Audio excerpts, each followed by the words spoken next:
Good morning, everyone. Welcome to the annual Office of School Finance Workshop.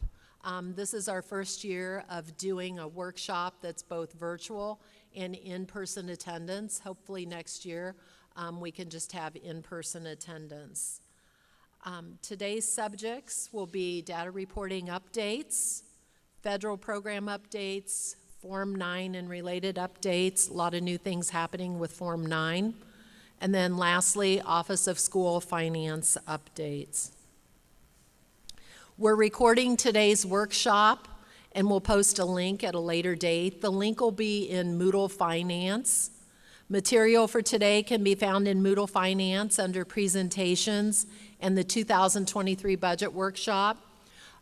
We should have the full array of items in the Moodle Finance Workshop site, including a copy of the funding formula worksheet. Before we get started, I would like to say a big thank you to the staff at Pike Township Schools for allowing us the opportunity to use the Performing Arts Center again. We love being here. It's easy access for everyone. Thank you to Dr. Young, the superintendent, Greg, Monet, and Marshall, all who were here to provide us whatever assistance we needed first thing this morning. So with that, we're going to open up with Linda Turner, the Senior Data Reporting Specialist at Department of Education.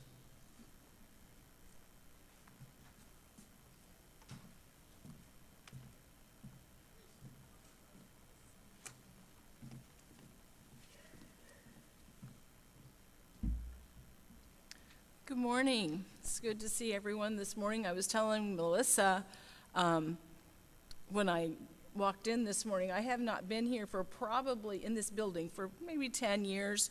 I sat right about over there and I came to watch an Elvis impersonator and it was a fantastic show. I had a great time. So I won't be doing any singing or dancing today, but I hope I provide you with some information that is helpful to you. So with that said, let's see if I can use our clicker here. I worked with Jeff Milkey at the office. I wanted to get together just some of the data that we collect that is directly related to funding.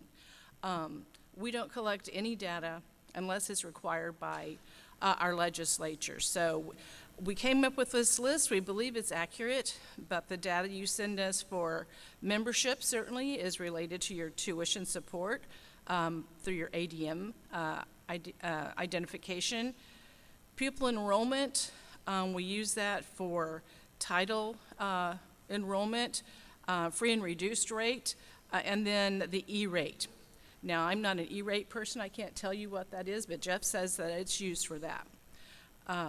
Homebound funding, multilingual, that's your ELL funding grants, alternative ed grant, high ability program grant, graduation honors diploma grant, special education APC funding.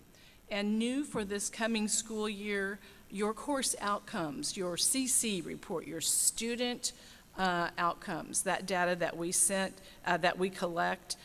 It is a huge report. It's very detailed, and I'll just say it's hard. It's hard. You have to have your students scheduled properly. You have to identify their outcomes properly, and then you have to certify those in data exchange. So we're in the midst of that right now. So just know that it's important that you pay close attention to scheduling, getting your teachers' schedules accurate, your student schedules, and you're using the right codes for your outcomes, because that data will be used for a new academic performance grant in the 24 school year. So currently we're in the month of July 2023. It's quickly coming, or actually we're approaching July 23. We're in that certification window. And we are currently working with your schools, your data administrators in most cases, to get all data completed and signed off So right now, we're collecting, or we're certifying, or preparing to certify calendar, attendance, additional student information, and that includes your high ability counts, homeless, 504s. What am I forgetting? Let's see. I believe that's it. So that is all, they're all combined in one additional student information report. Alternative education, so for your alt-ed schools, and I might just mention here, please don't forget, you do have to apply for that alternative ed school program each year. We just, in this last week, had 2 schools that were trying to submit their data. They had not applied for this school year. So while the students did receive their instruction, the school is not going to receive their grant monies. So it's important that you remember to apply for those each year. We'll be certifying homebound, graduate, special education evaluation, special ed termination, your Title I counts, staff employment, and that's your, we used to call that the CE report, but that used to be just for certified employees. Now it is your staff employment, certified positions, which is now going to be called staff assignments, and then your course completion, which we're trying to transition to call that course outcomes. And don't forget, this is the last year for data to be submitted in any form to data exchange for your public schools. Discipline data must be uploaded to the application center by this Friday. There is no extension on that. Steve Balco, our Director of School Safety, he needs that data, so whatever data is in this Friday is the data he will be using. And that collection has been open in the App Center since December. So if they don't get their data in, if you don't get it in by Friday, it won't be used in his federal report.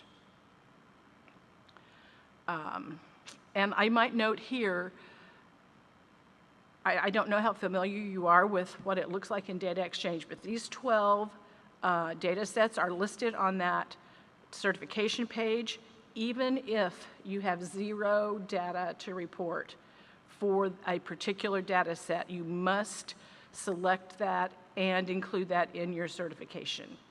And it requires both your superintendent or your school administrator and your staff or finance administrator or your CFO.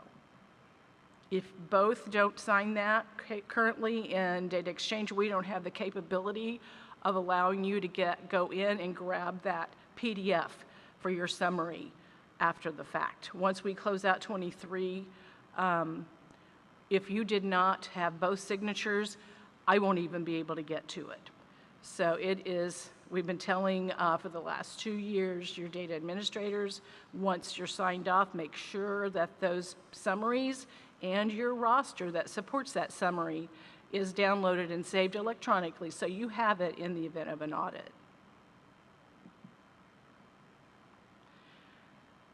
Again, all data is due from schools for data exchange for this July cycle, June the 30th. That is the last day that data will be validated. I'm sorry, well, it needs to be completed. We're on a holiday weekend, so it's a little bit different than a normal weekend. So while we say we have to have the data by this Friday, they actually have through the 4th to get their data in, run their own validations. Beginning July the 5th, we will move to certification. And that means that they have no longer the ability to, on their own, run a validation. If they need to make a correction to data, then they're going to have to request that from Data Exchange Administration, and they can manage that on the certification page. That requires now that they wait for us to approve that certification or that validation run. So we have to have that done by the 12th. So between July 5 and July 12 is the certification time. That there are opportunities that if there are still corrections that need to be made, we can help and assist with that validation run. But we will get to the point where we will not be running any more validations and the data will stand. And I may just make a statement here. This data has been validated since the first day of school.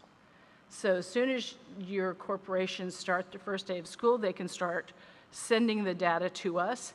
These validations are running, and they can be working forward all year long to clean up issues or reach out to us. I might make a comment here also. If there are issues that need to be resolved, and we're fast approaching June the 30th, if there is a possibility that the data will not be complete by this Friday, then we must have a help ticket submitted to us by this Friday. It must be dated June the 30th. Those are the tickets that we are going to attend to. Initially, we will handle all tickets, but after we handle all of the 630 tickets, and our administration will make a decision on whether or not we're going to manage those remaining tickets. These are just things that I've been saying over and over and over every day, so I thought I would share them here. So now some changes that are coming for the new year.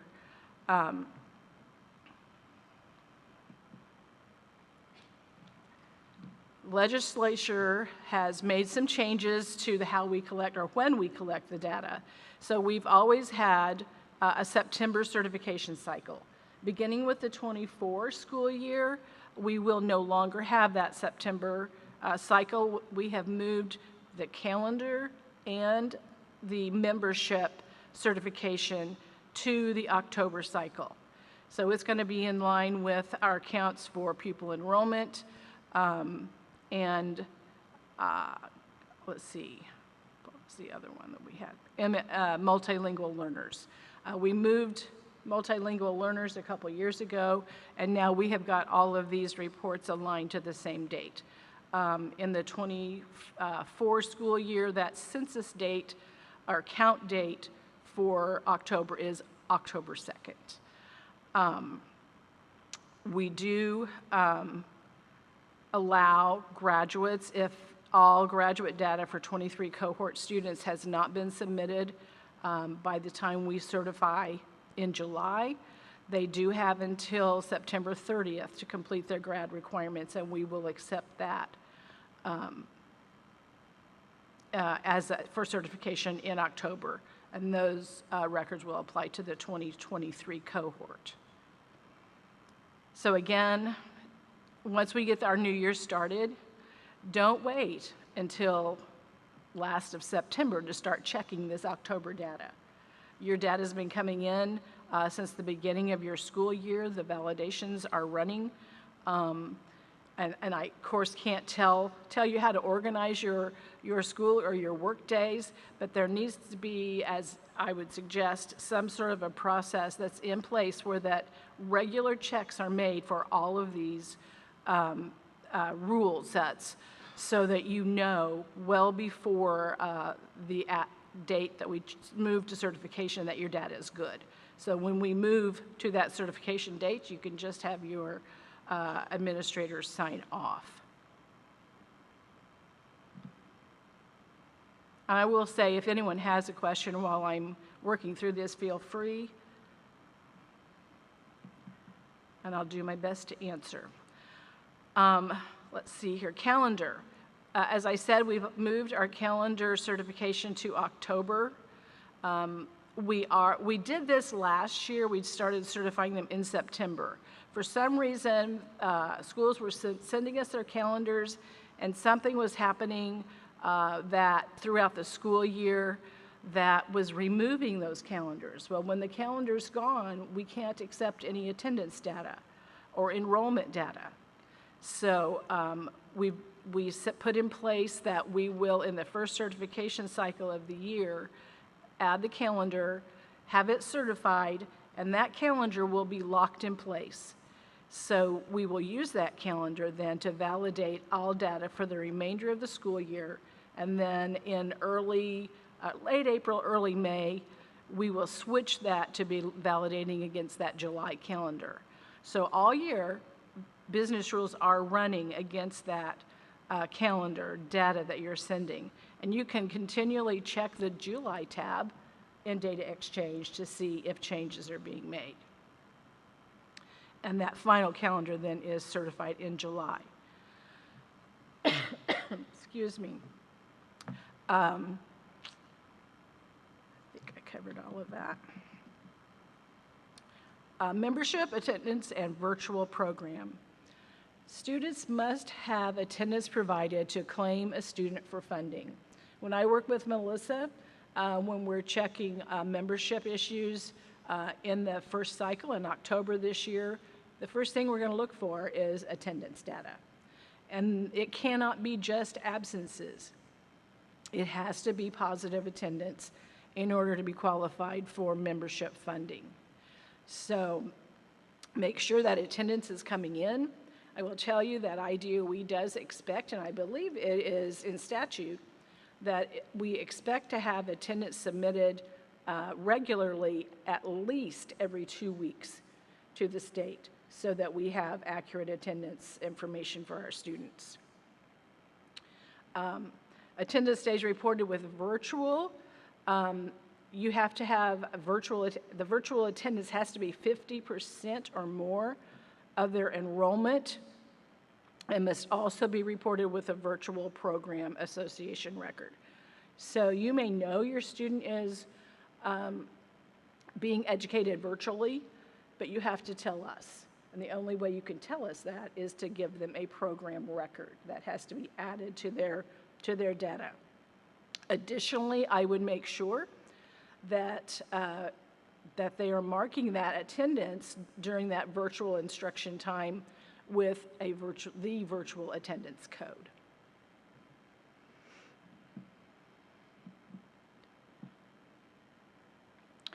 The Student EdOrg Responsibility Association, this is our membership count.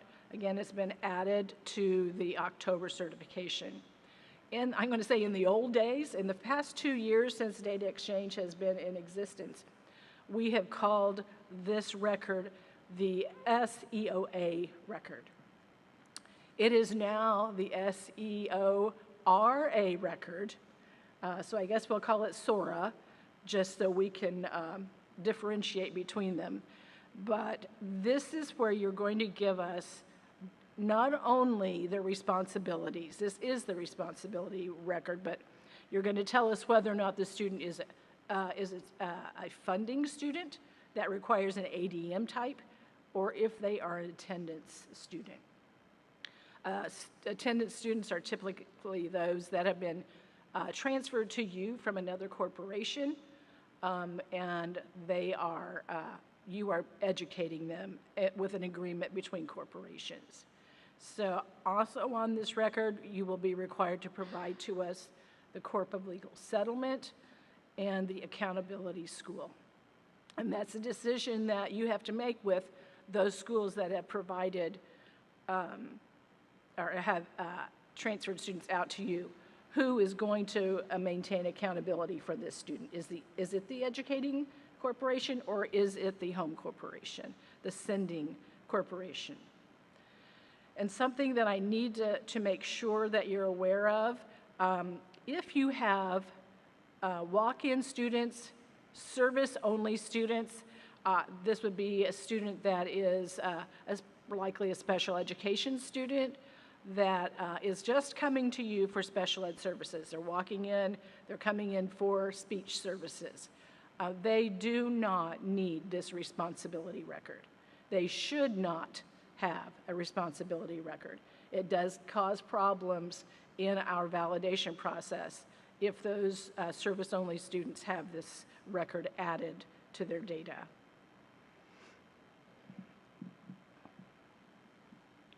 And just to clarify, and you probably already know this, but students with funding identified and the begin date is prior to or on the fall census date with no end date will be included for the October certification. So those students who have a Student Ed Org Responsibility Association record with a funding responsibility and their begin date, their entry date is prior to October 2nd, with no end date will be included for October certification. So it's only students that were actively enrolled on the count day, on October 2nd. Students with funding identified and begin date is prior to or on the spring count date with no end date will be included for the February certification.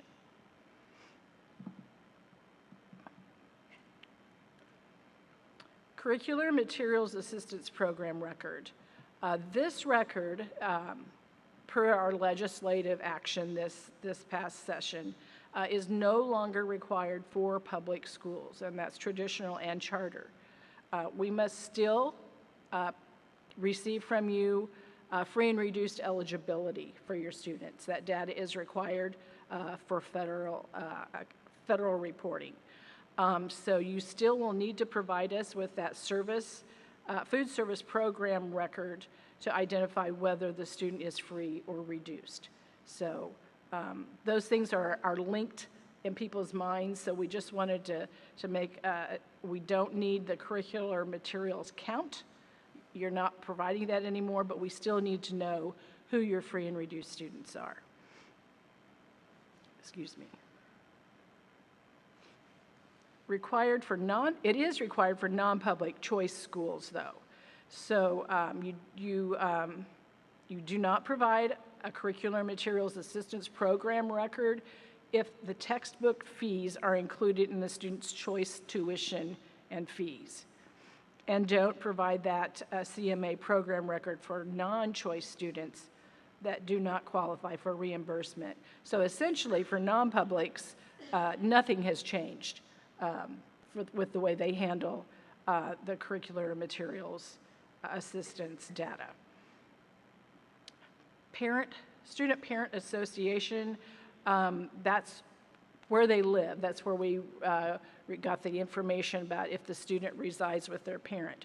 I still do not have a firm answer on whether or not we're going to continue to collect that information. So we will get that posted as soon as we are aware. And then even though you don't have to report the curricular materials count, those that have requested assistance, but you do still need to complete that curricular materials cost JOT form for the finance department. And I'll leave that to Melissa's team. Excuse me. I don't know when allergy season stops and starts anymore.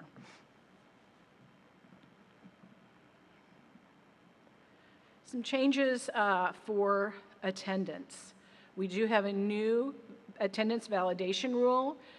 In attendance, the in attendance event code cannot be reported if the Ed.org ID has been identified as being a virtual school or a program.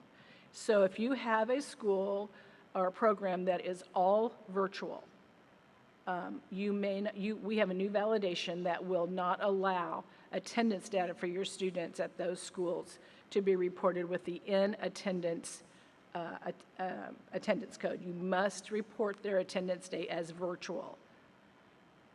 We are removing the warning validation AT5 that is generated for students that are considered a chronic absentee. That's no longer needed per Kathy Daniluk, our state attendance officer. And the attendance event code virtual due to COVID-19 has been removed. That does not mean that you can't keep notes in your SIS to identify why a student was absent. But that virtual due to COVID-19, I'm sorry, not that the student was absent, but they were being educated virtually. You can still identify that in your notes locally.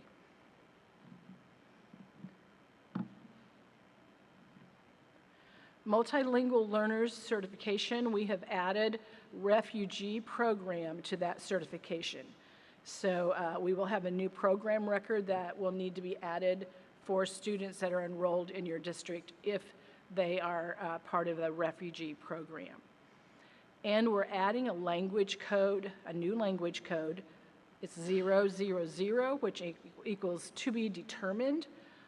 This has been added, I know with the software that I used to manage, if you didn't know the language, you left the field blank. Well, that software was set up then to send to the state English as the student's language. And then there was a lot of work that had to be done on the end to identify the correct language. So we've added this 000 that you can enter into your SIS when you don't know the language yet. You don't have that home language survey back. And then you need to do your best to get that collected as quickly as possible, because you have 30 days from the time that that record is submitted to update that without involving a help ticket or one of our specialists. So we're hoping that alleviates some of that and takes a little bit of burden off of our ML department. We do have a new validation rule. We found that birth country was missing for a huge number of students in our database. And what happened was, if the student spoke English, had no program record for multilingual learners, but had a blank birth country, it was counting them as an ML student. So we have now got a new validation that will be in place for the 24 school year that will fail a record if the birth country is missing. And then adding to that roster that lists your students that are on those that have been identified as multilingual learners, we've added a column just to identify the instrument used and the date of entry into U.S. schools, just to hopefully allow you to have a little more help with validating your data using that roster.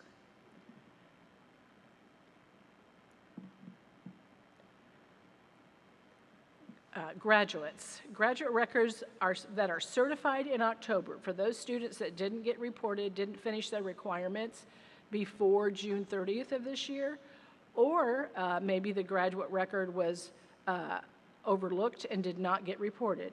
You have until September 30th to get those reported. You will certify those in October. This year, what we found was those records that had been reported and certified in October are also showing up on the July graduate roster. Now, they're excluded accurately, but we have a new message, or a new method that will prevent those October graduates that were certified not to be found on the July roster.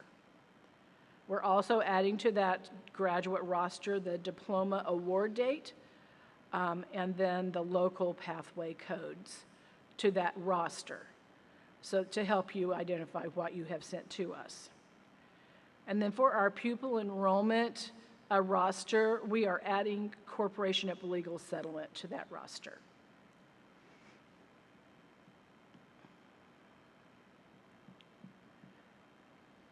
Summer school. This is the first year that we have had a process for submitting summer school data. So we have added this to our October certification. So summer school, for some of you, your summer school may be complete at this point, or it will be completing this week. If you can get that data in now, you can send that now if you want to. But if you wait until, you have until October, just like the graduates, you can get that submitted by September 30th, and we will validate that for you in October. You will make sure to use the method credit type of summer school credit or summer school IOA, that's Indiana Online.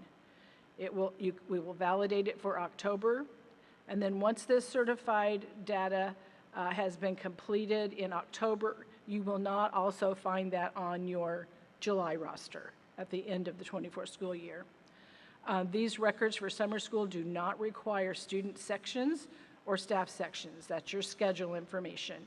And the record does require, however, that you have an ed.org record to identify the corporation where the student is being reported. And note that data missed or not validated in October can still be reported and validated in July. And just informational, these APC funding levels increase each year for special education. So level 1 has increased to $11,104. Level 2, $2,790. Level 3, $525. And preschool, $3,638. And I grabbed this slide from Michelle. She just wanted everyone to understand that the money doesn't change, but these level 1 has been split into 2 categories, as well as level 2 has been split into 2 categories.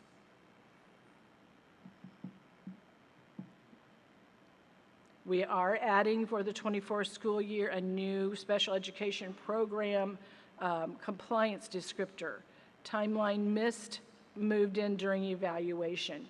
So that rule has not been built yet, but it will be available for validating special education evaluation data. So again, that's the timeline missed. We have several tickets in right now related to that. The students didn't get their evaluation completed before they moved.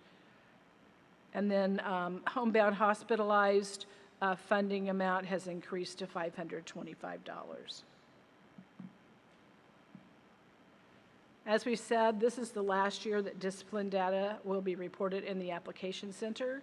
So our developers are in the process of building out the capability to collect that data in data exchange for next school year. So for in-school, out-of-school, and expulsion reporting, that guidance will be coming soon. Restraint seclusion reporting, has been some confusion over that. A couple of vendors had said, we're not requiring that this next year. That's not true. We are still requiring it, but we are gathering through a EdFi survey function. And some vendors decided that they weren't going to build that out yet for the 24 school year. So even though your vendor can't handle it, there will be a template that will allow you to get that data to us.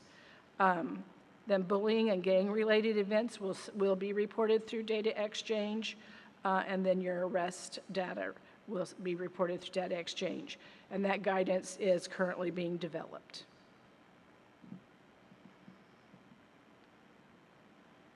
And just some suggestions here for attendance and discipline.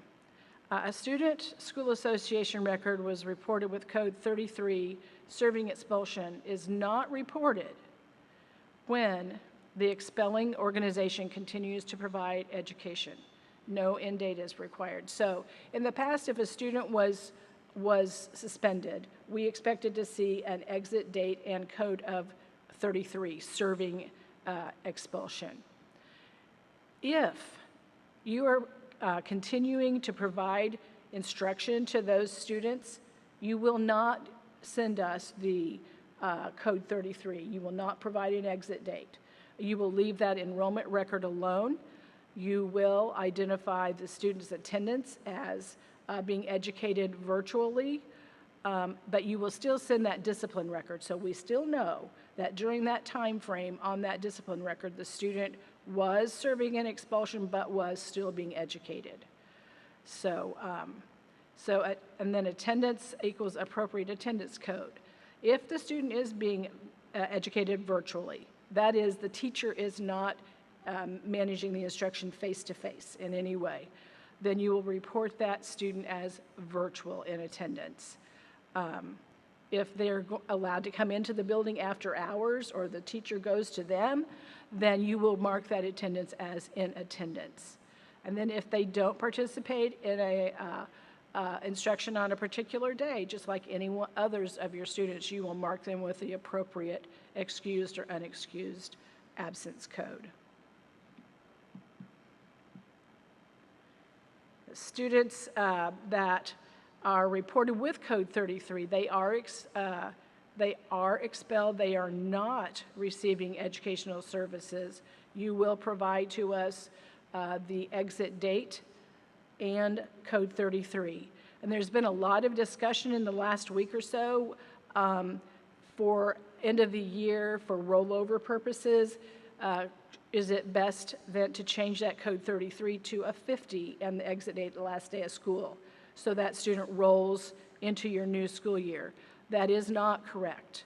We need to see that at the end of the school year, that student was expelled. So you do not alter their enrollment information at all.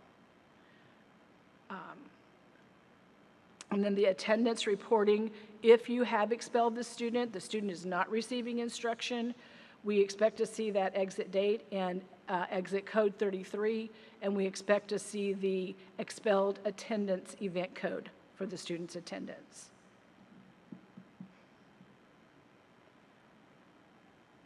For our student academic record, that's your course outcomes, validation business rules updates. CC9, no course outcomes. This validation message will be triggered after each term date identified from the calendar, not each grading period, each term. What happened this year is because that triggers so many error messages, we did not turn on that validation until the end of April. What happened then was all of these records that haven't come to us for the entire school year, that no grades had been provided to, especially your elementary students who have year-long courses, every single student triggered that validation message. So it was a huge validation list.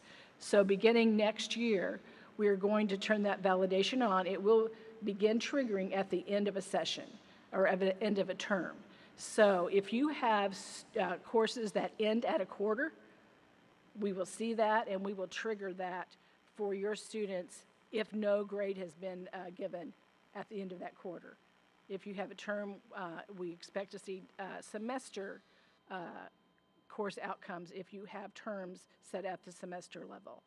So that will limit the number of validation messages you'll receive, and then also then enable the schools then to be cleaning those up as we go and not having this panic that we're going through right now to get all of those errors resolved at the end of a school year. And then CC13, the course code does not align to the student grade level. IDOE courses are set at grade levels. There is no leeway on that. You must use those course codes, and they are set to be appropriate for particular schools, grade levels. So we had a warning message. We're going to edit it. The message that we have right now is very vague, and in fact indicates that it's high school course codes when in fact it could be any course code that's not appropriate for the student's grade level. So we are correcting that so that it will be more specific. But I did have a question yesterday. If I have a student, we have 3rd and 4th grade students, we've got them enrolled in with the same teacher at the same period. Can I put them both in just the 4th grade course? No, you can't. You have to enroll your 3rd graders in 3rd grade courses and 4th graders in 4th grade courses.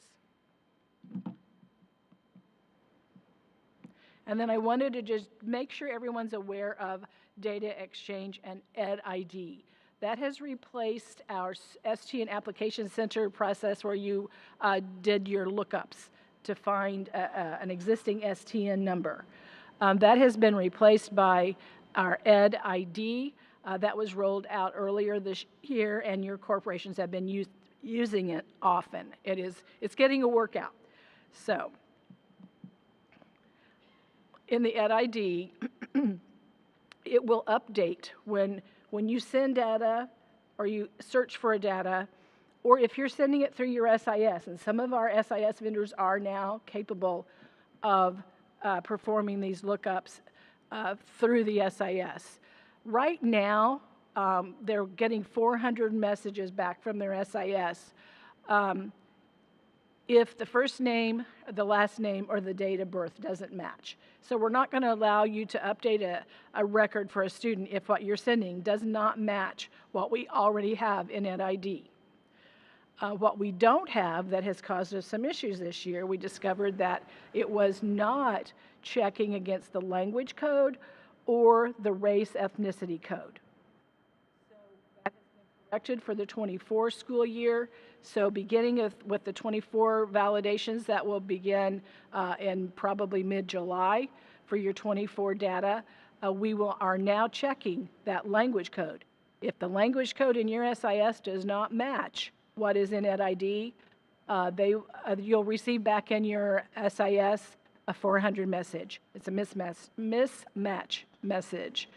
So again, that was not in place. I expect to see that there will be an increase in tickets asking why, and we'll probably hear things like, we reported this language code all last year, and that's probably true.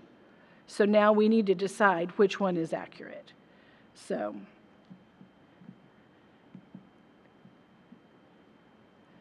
when EdID is updated, we have a new, you log in and you create a new STN. From the moment that STN is created, you've submitted it, it's been approved, it will take 15 minutes then for that STN to be added to the data exchange database. After that 15-minute time frame, now you'll be able to send more data associated with that STN to data exchange. Updates, I seem to be talking loud to myself. Updates to EdID. If you log into EdID, or you can do it through your SIS, and you've said, oops, we spelled the last name wrong, or the birth date's inaccurate, we need to make a change. That's going to require that one of my staff actually takes a look at that record, reviews it, and either denies that request or approves it. If it is approved, it will take 2 hours then from the time that update is approved until it is copied over to data exchange. So, and I just want to make sure you understand, not from the time you submit that update, it's from the time that one of our team members actually reviews that record and approves it. So that could be several hours before we get to that. Or it could be, I know that they are in the habit every morning, most of them spend about the first 30 minutes or so working in EdID. And then they jump in and out throughout the day. And then for our teachers, our administrators, anyone that has an Elvis account, who is an Elvis account holder, we cannot make those updates through EdID. The EdID, or those updates must be managed by that employee, the Elvis account holder. They will have to log in to Elvis, make their correction, and then every day at 3 o'clock, we copy any changes to that Elvis data back to data exchange. So it's a process, it isn't automatic. And then I just wanted to point you to our resources. Our new Knowledge Hub, even our staff has been unhappy with how our data or our guidance has been shared. It's too many places to go look, and it changes. So beginning, and in fact, we are rolling this out this Friday. Our new Knowledge Hub will be available beginning this Friday. If you have the Knowledge Hub tile on your link portal, it will be directed to this new website. It is a public-facing website, but all of our guidance for data exchange reporting will be found in this one location. That is it. So we welcome your feedback on this. We're kind of proud of it. I had nothing to do with building it, but I really do like it. It will be different than what you've been used to looking at, just paged documents. We've broken it up into little bits where you can just go get what you need. So that will be available beginning Friday. EdID, I've provided the URL here. If you need to use the URL to get to EdID for looking up students, making changes to student information or staff information for that matter. But also, if you have Link Portal, you probably have an EdID tile on that Link Portal. Moodle, we still have our Moodle community. We do not have a key to join our community. While we are moving our guidance out of Moodle to our Knowledge Hub, we are still going to be using Moodle for, I'm not exactly sure what at this point, but we will not be walking away from Moodle fully until probably after the first of the calendar year. And then data exchange for schools. We have information out on the web at this address. If you have questions, if you want to see all of our list of data descriptors, et cetera. So any information related to data exchange. So that is all I have this morning. If there are any questions, I know probably most of you don't actually work in data exchange, but just wanted you to be aware of what your employees are doing. They are busy, and we're doing our best to help them get their data in. So don't see any, I do see a hand, yes. I'm sorry, I can't hear you. We are a CEP school, so the school lunch program says all of our students get to eat breakfast and lunch free, period, because of our high. I can't hear. Go ahead. We are a CEP school. Okay. So all of our students get to eat lunch and breakfast free. They do not have to, we have been instructed by the school lunch program, do not fill out the free and reduced application for lunch. She's saying that she's a CEP school. They are part of that community program. They've been informed by the nutrition department not to have your parents fill out the eligibility information. That is incorrect guidance.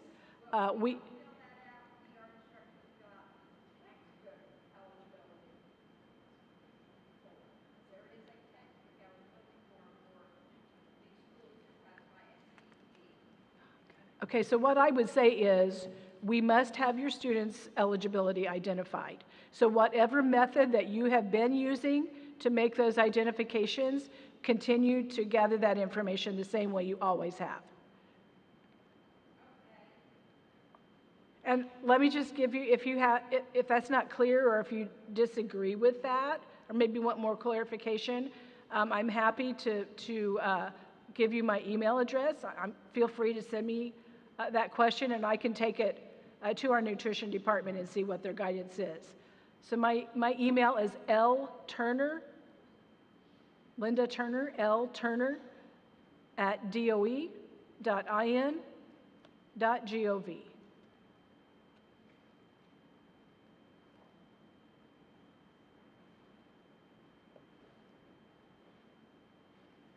lturner@doe.in.gov. Okay?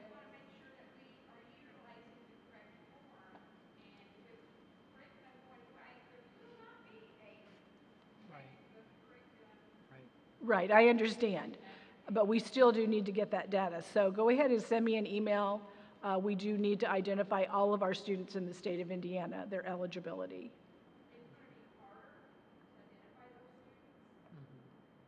I understand, but right, go ahead and send me that email and I will get some guidance for you. Anyone else? Okay. Thank you. Okay. Is this your water? Yes, it is. Thank you. I asked Linda to present on data because everything she shared with you is the kind of information I use in finance. And since your finance team. You need to make sure you're interacting with your tech team and following up on these data changes and reviewing the data before it's certified. As I always say, I'm sure our IT team cringes when they see me because they know I'm going to ask a question about the data, because you have to know how it plays into the funding that you receive. So accuracy, timeliness in reporting, and all of that is very critical. And Linda and her team are very open to receiving questions from finance personnel as well as data personnel, so I appreciate her being here. Next on the agenda, we have Mitch Fortune and Brittany Cronmiller from our Federal Grants Program team to talk about ESSER and other federal updates.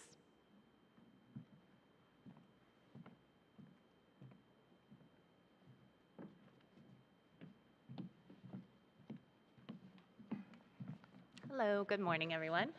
Again, my name is Brittany Cronmiller. I serve as a senior federal grants specialist with the Indiana Department of Education.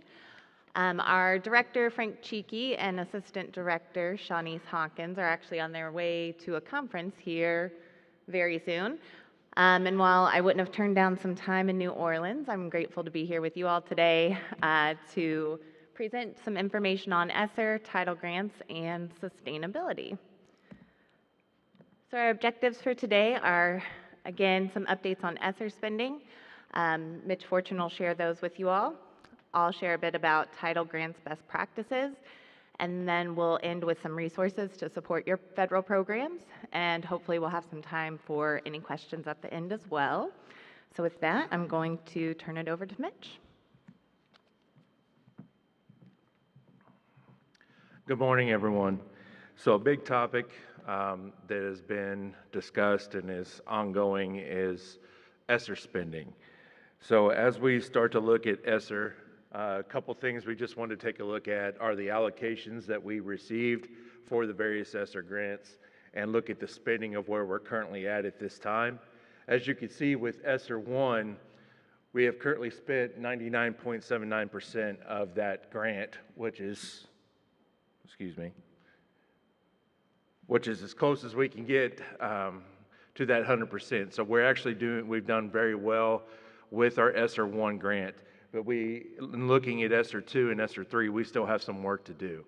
With being allocated between all three grants at almost $3.1 billion, we have seen and talked with a lot of school districts about some of the challenges they've been facing with the ESSER spending. And right now, there are many different reasons for those hindrances, but for the most part, we're doing a nice job with ESSER 2. We know that we have 3 months until liquidation, or till the encumbrance deadline for those funds, and approximately 5 months until that liquidation date. With ESSER 3, obviously we have considerable work to do. I know this is where a lot of the big projects, construction projects and so on, school corporations were utilizing these funds for. And again, there's different holdups with this funding, and we're looking at, what hindrances are out there, what can we support school districts with, any support, guidance that we can provide. But right now, in looking at overall spending, we're on target, but we have work to do. Next, we just have some of the important dates that we want you to be aware of and to obviously keep on your calendar. The data reporting has been one of the biggest challenges that we have faced and we have overseen this past 2 years. Thankful that our director takes the brunt of the data reporting, but it is a daunting task. And getting all the information. As a lot of us know, some of the guidance kind of came out a little bit after some of the funding did, so we are learning different things. I keep pushing the button, I'm sorry. We have learned some different things, and the data report that we have received each year it gets a little bit more challenging. So that has been a big task, and we appreciate all your support with completing that report. As far as the deadlines, the encumbrance deadline, obviously, for ESSER 2 is September 30th of 2023, with the liquidation deadline being December 15th. The following year, obviously, with ESSER 3, September 30th of 2024, with the liquidation deadline of December 15th, 2024. Final expenditure reports are then obviously required to be submitted after those liquidation deadlines. This is one of the slides that we have been putting in basically every presentation that comes from the Federal Grants Department, is that fiscal cliff that is coming. We know that with the amount of money that we have seen in ESSER, there is going to be a big drop off with that funding. And unfortunately, with the federal grants, the regular title grants that we do have, or that school corporations do receive, there's not going to be enough funding to maintain all of the different activities that are being funded with these ESSER dollars. So it has been crucial, and we've really been encouraging school corporations to go back and really look at their CNAs to determine what are the most beneficial activities and so on that are being funded with ESSER dollars, and how can our regular title funds help support those activities. So when we're looking at this fiscal cliff that is coming, that's one of the things, again, we've been encouraging school corporations to do, because many corporations, they have their activities that they've used with their regular federal title grants, and those activities have worked, but there's been a new activity that's funded with ESSER dollars. And they're saying, well, we're getting more bang for their buck for this with this activity, so how can we move this activity into our regular federal grants? And unfortunately, something will have to be cut, but we want to look and fund the most crucial items and the ones that are making the biggest impact for our students. Some just general questions for you to think about today. How are you guys feeling about your ESSER spending at this time? Are you on target to spend down your allocation for ESSER 2? Do you have a good plan in place for ESSER 3 over the next year? What have been some of the hindrances that you guys have experienced? Is it issues with materials, contractors? A lot of the different vendors that we've been seeing, at first, when ESSER first came about, it was the delay in getting technology items. Obviously, they had never seen us putting in orders of Chromebooks and so on as what was being put in at that particular time. But I feel like the supply chain is still an issue for some items, but also the number of contractors and getting the materials that they need has been a challenge as well. And last, if late liquidation was granted, would this help your LEA? We obviously, this past year, we've received late liquidation opportunity for ESSER 1.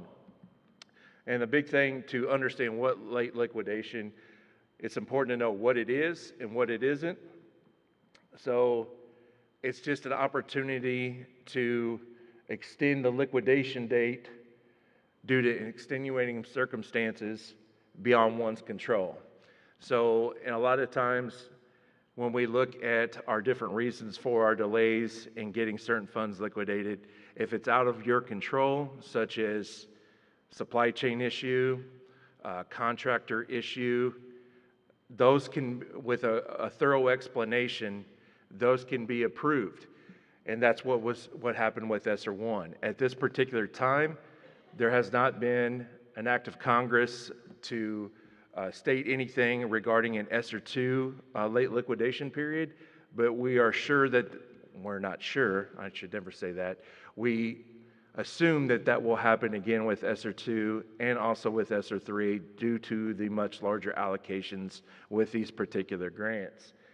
But the big thing, we have to have that thorough justification for that liquidation. So in looking at some of the eligible activities the non-eligible activities and some of the supporting documentation.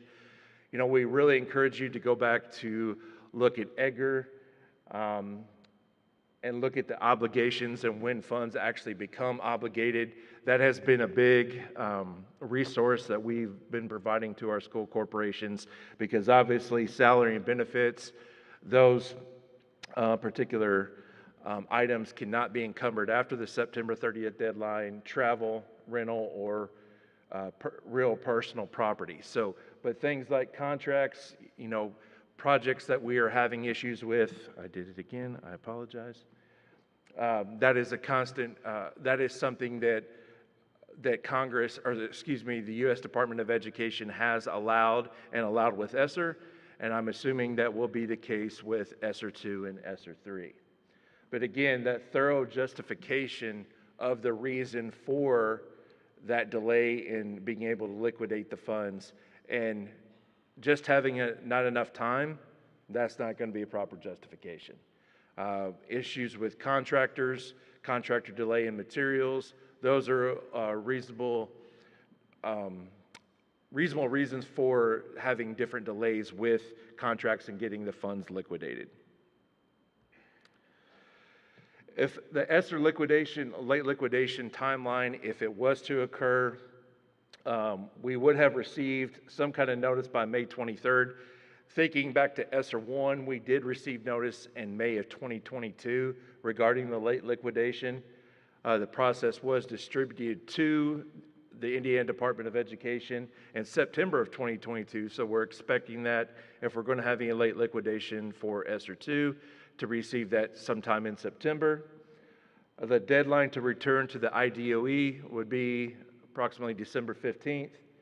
And then we submit those obviously to the U.S. Department of Education, who makes their final determination in January of this year. For ESSER 2 will be January 2024, when we will find out the final decision on those late liquidations. One of the big things that we have been looking at, we've had several conversations with some school corporations. You know, they're getting down to this wire. We've got approximately 15 months left until ESSER 3, the encumbrance period is over. And they're starting to realize, well, hey, we have some projects that we want to move forward with. Is it too late to do it now? And, you know, we have encouraged them that, you know, start the process early, start moving forward with these projects early. And they have been budgeted in their applications. But the concern is, are we going to finish in time? Well, they could pretty much say no, and without knowing for sure, are we going to have a late liquidation period, the concern is there. How are we going to fund this project?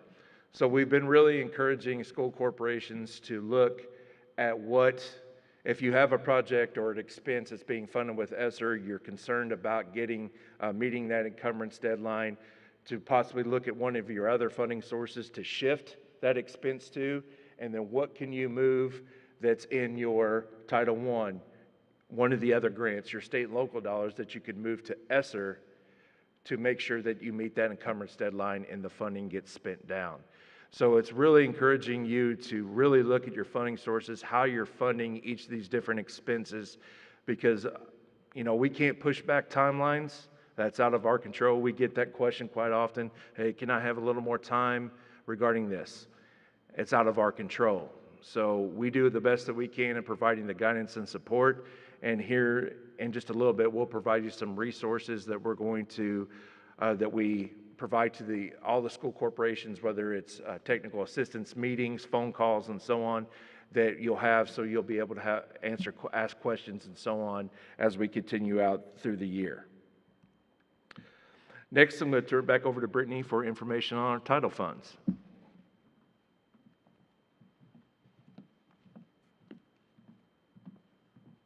Hello again.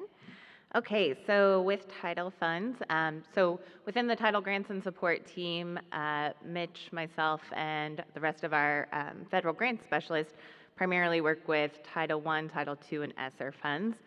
But of course, when we're talking about title funds, we also have Title III, Title IV, RLIS. And when we think about that, you've probably heard some of us say it. Our motto around here is fund the plan, don't plan the fund. Right now, pre-apps are due on July 1st, so the end of this week. So hopefully school corporations, while they've been developing their federal grants pre-application, have been thinking about that. How do we fund the plan and not plan the fund? I feel like I'm a broken record, but always encouraging school corporations to think outside the box. Just because it was in our budget application for Title I last year doesn't mean we have to replicate it this year. I know that makes it a little bit easier. I was guilty of it myself as a program director. It's a lot easier to say, this is what we did in the past year. I'm going to continue doing this. But if it wasn't working, we really want to think creatively and outside of the box to really use our funds effectively. So Mitch mentioned earlier the Comprehensive Needs Assessment, or CNA. So we really want to look here at what are the needs of the school, each individual school needs, as well as district or corporation-wide goals. Then moving into your school improvement plan, what strategies and interventions are you using to address those needs, and how can federal funds help support those interventions and strategies? Again, the pre-application. So that comprehensive needs assessment, the school improvement plan should feed into that pre-application, because this is where you're telling us the story or painting the picture of this is how we intend to use federal funds effectively to support those needs that we've identified and to support the strategies and interventions that we found to be effective. Next, looking at your grant funds, and here in a second we'll talk a little bit about braiding funds and that whole process. But then, of course, that effectiveness. I think it's the mouse here, because I just did it too, Mitch. So I'm going to move that. So the effectiveness. What's the return on investment? Again, are those strategies and interventions working, or do we need to come up with additional strategies? Do we need to think about funding a different staff member or a brand new position that is in need now because of these current school needs that we've identified? So it's that whole cycle, and again, that evaluation process is so critical and important as well. So again, with braiding funds, looking at how we can incorporate and interweave all of these different federal funding sources to best support the needs of schools, to best support the needs of students. So thinking about a staff member who may be providing services that could be funded using both Title I-A and Title III funds proportionately. So they're supporting those multi-language learners as well as Title I learners. You could also think about technology needs where Title I, Title IV, Title I-C may be used. Also thinking about how state and local funds may come into play. So another thing to think about with like braiding funds may be a PBIS system. So you're using your Title I funds for behavior interventionist. You're using Title II funds for the professional development and continued learning related to PBIS. And then maybe state and local funds could help support something like the entertainment costs that we know are unallowable with federal funds. So again, really thinking critically about how all of these different funds can be interwoven. So it's really important to be very familiar with the allowability within each funding source. And I know this is probably more of the fiscal group here, but having that really deep collaborative relationship with your program administrators for each of these funding sources is such a key piece as well. So that you are familiar with the allowability and can have those, again, creative conversations around how can we move funds? How can we move this intervention to be supported by this funding source because ESSER is going away? So that relationship and that discussion piece is really important amongst the district as well. Another strategy that your school corporation may want to consider is transferring funds. So again, based on your unique school needs, your unique corporation needs, transferring title funds is an option that some districts find very useful. So Title II and Title IV funds are the ones that you can transfer. And as you can see in this infographic, they can feed into any of those available funding sources. So you can transfer all or a portion of your Title II funds into your Title I funding. It's important to note a few things. Although the funds become a part of that new total available, it's in name only. So any reimbursements should be sought from the original source of origin. So again, if in the example, if you're using Title II funds, transferring to Title I, you'll still use the Title II reimbursement forms. So it can get a little bit tricky. It looks weird in the Title I App Center with your reimbursement because those funds are available, but you're not seeing them withdrawn because they're being withdrawn from your Title II reimbursement form. But again, it's something to really take a look at and consider if it would be an effective strategy within your school corporation. Another important note, once you transfer funds, they cannot be reversed back into the original grant source. So I've transferred these Title II funds. Mid-year, I can't come back and say, wait a second, I want to move these back to Title II now because there's a new need that popped up. They have to stay in the grant source that they were transferred to. And once those funds are transferred, they take on the identity, the rules and regulations to the funds that they were transferred to. So again, same example, I'm moving Title II funds to Title I. Those funds now take on the identity of Title I funds and are subject to all Title I rules and regulations. One other important note with transfers, if there are non-public schools within your district, this must be a part of that consultation conversation. So the non-public schools should be involved in that decision-making process, but again, ultimately, it's up to the LEA to make that final decision. However, you do want documentation to show that you had the conversation with the non-public schools in your district. Some important questions to consider when you're thinking about transferring funds. Again, when transferring funds, it's not all or nothing. You can transfer a portion or the entire allocation into another funding source. Transferring funds is not flexible. You can't go back and forth. Once it's transferred, it stays into that grant that it was transferred to. Transferred funds, how are they transformed? Again, they become the funding source that they were transferred into. So they take on all of the rules and regulations and the full identity of the transferred into funding source. And again, just another final important reminder, when you're seeking reimbursement from transferred funds, it's always from the original source. So Title II, you would seek reimbursement from Title II funds. So those are some key considerations to consider when you're thinking about transferring funds. I feel like it's a bit of a rare process that a lot of my school corporations use.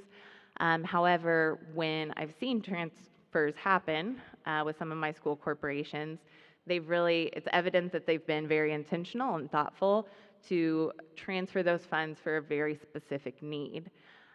So again, something if you haven't considered before, go back to your school corporation, have that conversation amongst your stakeholders, and you can determine if it might be a good option for you.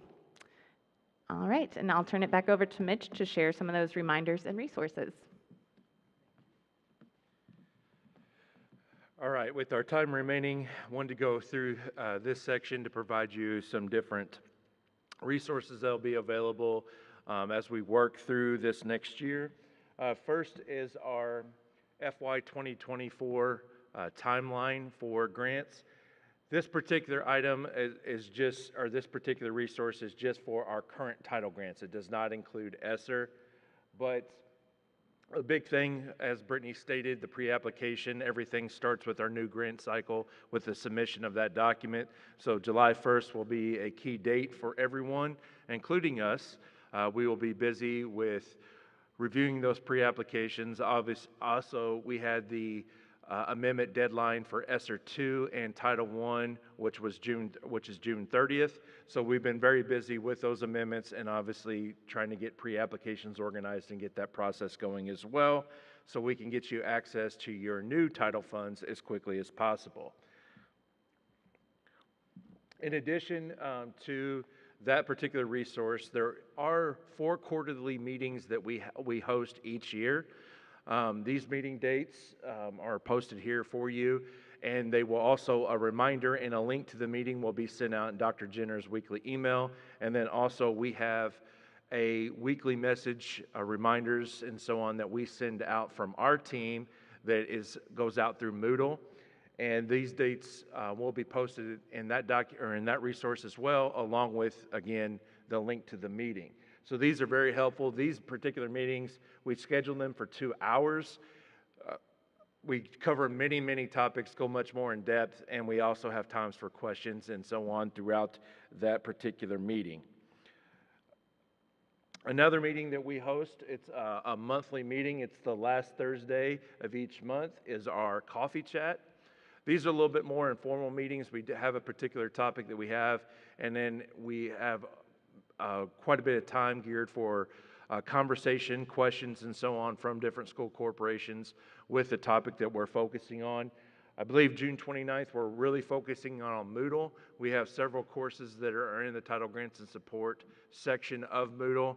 And right now we want to make sure that everyone is aware of these different resources, where they can locate the certain documents and be able to ask any questions that they might have during that time. The tentative topic for July is Title II and IV, but again, that is tentative. We adjust those topics based on what are the needs that we are hearing from school corporations at that particular time. Again, our biggest resources, we try to send out messages weekly through Dr. Jenner's email, and then also we heavily utilize Moodle now.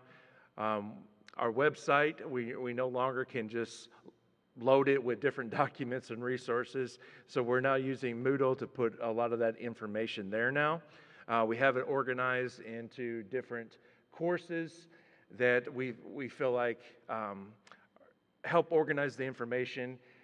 Overall, the Moodle has become our main source of providing technical assistance to school corporations. As I stated earlier, the weekly message that we send out, actually Brittany oversees making sure this communication gets organized and sent out to school corporations. We post it in our Title Grants and Support community under announcements, and we have announcements according to the different grants that we oversee with important dates, announcements, reminders that will be helpful to you. So we encourage you, if you have not seen this email or you have not seen this resource, to log into Moodle and access this, as I believe this will be a huge help to you as well. Again, after we have each of our meetings, we post the presentations and so on in each of the different categories. So Title Grants, Interactive Technical Assistance, we have different meetings that we have throughout that our particular department hosts. The Federal Programs Advisory Board, that's a representation of different stakeholders across the state, that anytime we have new items, new changes that we're going to make, we have this board to communicate with, to seek their feedback and guidance before releasing it to the field. And obviously the different meetings that I stated just a few minutes ago, we will post those particular presentations, and we also we have the recordings from those particular meetings as well that we upload to the Moodle site as well. There's a little delay, obviously, in getting those recordings because we have to do the transcription and so on, but we do provide those resources on our site as well. Just some important reminders coming up, just to make sure you have this and be able to go back to your program administrators and just make sure are on target to have these particular items submitted. Again, as I stated, we have FY 2021 ESSER 2. The amendment deadline is June 30th. Same thing for FY 2023 Title I. So just a couple days away for those particular amendments. We want to ensure that funds are being drawn down from our various grants. And we also, as we stated, the pre-application for FY 2024 is due on July 1st. Some priorities, just so you are aware, that our team is really focusing on. Reviewing amendments, we want to make sure that everything for last year's grants are wrapped up. So we're closing out FY 2023 Title I. We know we still have a couple months left of encumbrance, and then we have till December 15th for liquidation.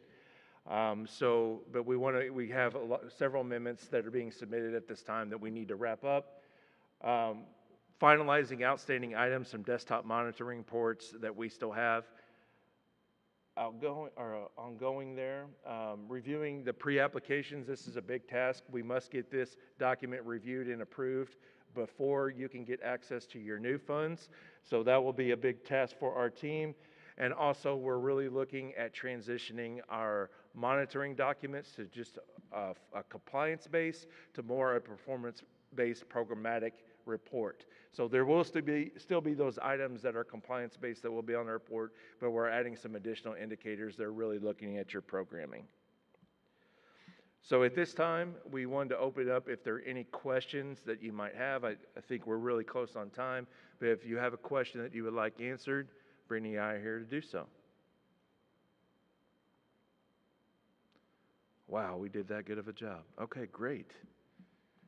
All right, well, if you have any questions or think of something later, feel free to shoot myself or Brittany an email, and we'll be as quick as we can to respond.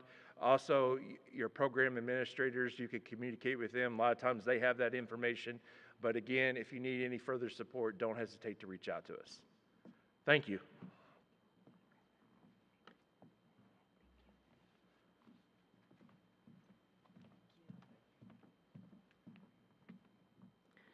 Thanks to Mitch and Brittany. I appreciate the information, all very helpful.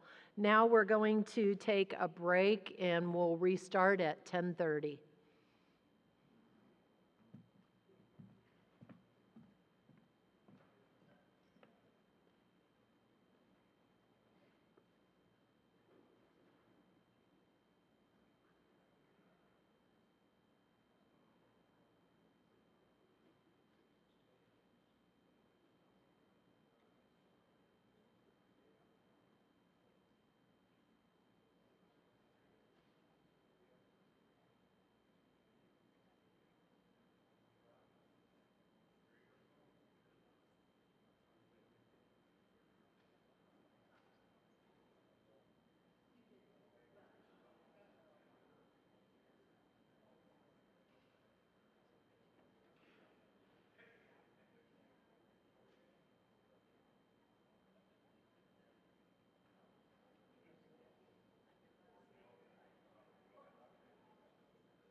Right, yeah, like,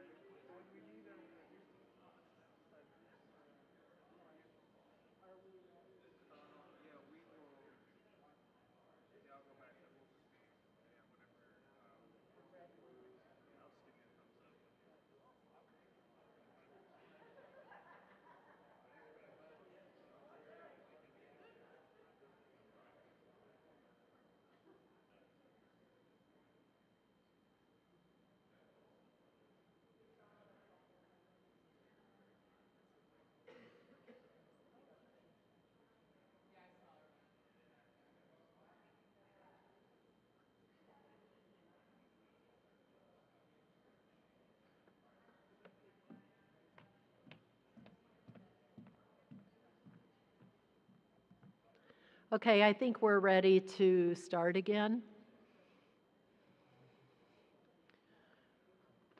Two more items on the agenda. First is Amy Pattison, Director of Public Schools for Department of Education, to provide Form 9 updates.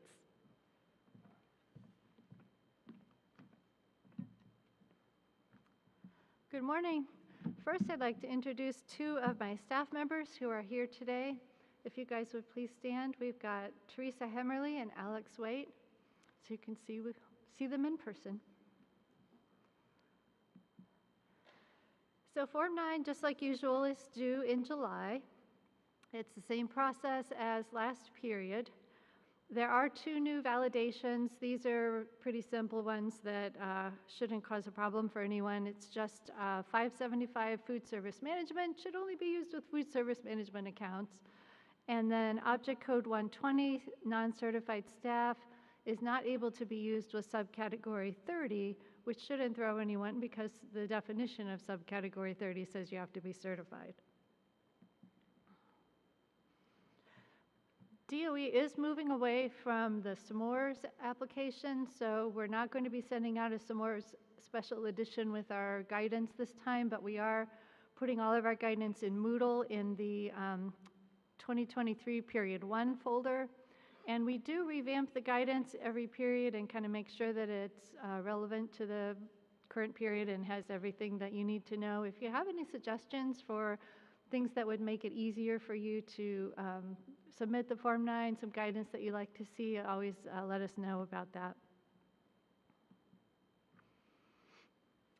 As part of House Enrolled Act 1591, as you know that, or hopefully you know, that did make some changes to the teacher salary legislation.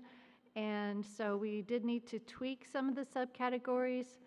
Subcategory 32 is changing from being all substitute teachers to being non-permanent substitute teachers. And then subcategory 36 is changing because we had to tighten up the definition of part-time teachers to coordinate with House Enrolled Act 1591 legislative requirements. Additionally, we have some new subcategories. As you might have guessed, we took away the all substitute teachers, changed to non-permanent. Now we have a new subcategory for permanent substitute teachers, and that's subcategory 62. And then we're adding subcategory 64, school counselor, because of the legislation in 1591. School counselors for most school corporations were probably under 54, which would be collective bargaining. Now they get their very own subcategory. And also, we needed a subcategory for a part-time temporary teacher, which will play into teacher salary, and that is subcategory 66.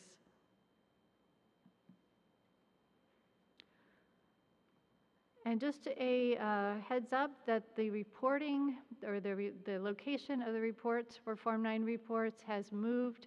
It is now under the Ed Data tile in your link portal, or if you go to our website, you can get to it from the menu, School Operations, Finance. And the technology behind the reports has been updated. They look much the same, but their location is slightly different. So if you had like a favorite, because of course it would be your favorite, then you might have to move it. So let's talk about this teacher salary calculations and how they've changed with House Enrolled Act 1591. So just kind of, this slide is kind of an FYI about where some of this data comes from. And in November, a reminder that DOE is required to prepare a report on teacher salaries. The information for teacher benefits was submitted and that will probably be part of the report even though it's not yet required. The July to December 22 benefits, everyone submitted via a survey. Everyone was very timely and did a great job with that. And then the January to June 2023 benefit information will be part of Form 9, as will the salary information for the whole year as part of Form 9. And then in 2024, our DOE report is required to include both salaries and benefits. Please keep in mind that August 18th is the deadline for the teacher salary funding floor, 45%, and minimum salary. $40,000 remains the minimum salaries for full-time teachers. And just a note that the funding floor requirements are all the same. The definition of teacher for funding floor does not change, so that all stays the same. And we are working on a teacher salary FAQ for these 3 items to clarify how that will work going forward. Fiscal year 2023 is the same as fiscal year 2022 as far as the, like the legislation didn't change fiscal year 2023. There was nothing retroactive. So if you'd like to calculate your, and you probably are doing this already, but if you're looking at calculating your teacher salary percentage for fiscal year 2023, for July to December, remember you'll be looking at object codes 110 and 111. And then in January is when we switched over to subcategories. So for January to June, you'll be looking at subcategories 30 and 32. And then you'll take the sum of those 2, that becomes the numerator, and that's all within the Form 9 data. And then the denominator comes from your Form 54. That's your tuition support with all of the grants and before adjustments are made. And once we have your Form 9 data for January to June, we're happy to work with you to check your percentages and make sure that those are calculated accurately. So looking forward, starting in July, things change for the teacher salary percentage. We're adding, the legislation added to the definition of teacher, adjunct teachers, school counselors, and permanent substitute teachers. This, again, does not affect the funding floor, just the teacher salary requirement. And it moves from a salary requirement to a compensation requirement and moves from 45% to 62%. So just a reminder, we've got subcategory 36, which is part-time teachers. Subcategory 52 becomes non-permanent substitute teachers, all tied to this legislation. And then we've got subcategory 62, permanent substitute teachers, subcategory 64, school counselor, and subcategory 66, part-time temporary teachers. So let's look at how this all plays into the teacher salary calculation going forward. So for fiscal year 24, we will have full-time teachers, part-time teachers, adjunct teachers, permanent subs, and school counselors. That will all be paired with object codes 100 to 299, which are the salary and benefits. Salaries being 100 to 199 and benefits being 200 to 299. And also you remember how cooperative full-time teachers were allowed to be part of your teacher salary percentage in that you were allowed to code them to the appropriate object code and subcategory. That continues going forward, but it's expanded to interlocal agreements and consortiums. And so it's your prorated share for the cooperative, and you are able to code that to the same object code and subcategory that you would as if you were paying the teacher directly. The account code and school ID will still reflect that this is a cooperative payment. And also, I haven't been highlighting them, but the odd numbered subcategories that correspond to the even numbered subcategories are also included in all of these calculations. These are somewhat rarely used. They're really just for communication purposes for the ESSA report. So I'm not like emphasizing those, but that is part of the picture. So what will the teacher salary calculation look like this time next year? Next year, it will be objects 100 to 299 and subcategories 30 to 39 and 62 to 67. And once again, divided by your tuition support with all grants before adjustments.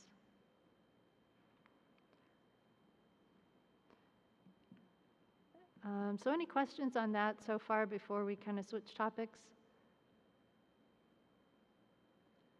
Okay. So let's talk about indirect cost rates. The application is changing slightly for this coming school year, which will be the fiscal year 2025 rates. So let's talk about why it's changing. We're in the process of working with USDOE for approval of the methodology of our rate calculations going forward. And USDOE has recommended that as part of our methodology, we be more precise in our estimations of what's indirect versus direct.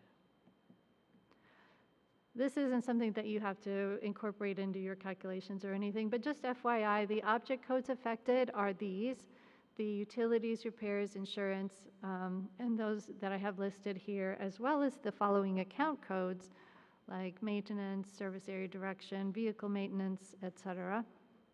So those are the ones that are kind of being highlighted, and we're giving better estimates as far as their allocation to direct versus indirect. What that boils down to for you is that as part of your application, you'll be choosing one of two options for the allocation method. Either is totally fine, there's no wrong answer, and so you'll be choosing between square footage and full-time equivalent. So once like you get past this first year where you're entering all of your information, the information you enter, assuming you use the same allocation method, is carried forward into your application for the following year, so you don't have to re-enter everything. You can choose whichever method you like, and you can change it anytime that you need to change it. You can only choose one, but you can choose whichever one you like. So looking at square footage in particular, we would guess that this is the one that most people will use, especially with the advantage of it being carried forward the next year. Then you wouldn't have to re-enter absolutely everything the next year. You just have to, enter any updates. So the theory is that the joint costs are allocated based on a percentage of square footage that's been categorized. So, and just to mention, buildings that are not used for instruction are also included in this list here that you will provide. So we'll be talking about the indirect cost rate dashboard in a moment, but on step 3 of your dashboard, you'll select square footage allocation and then say edit.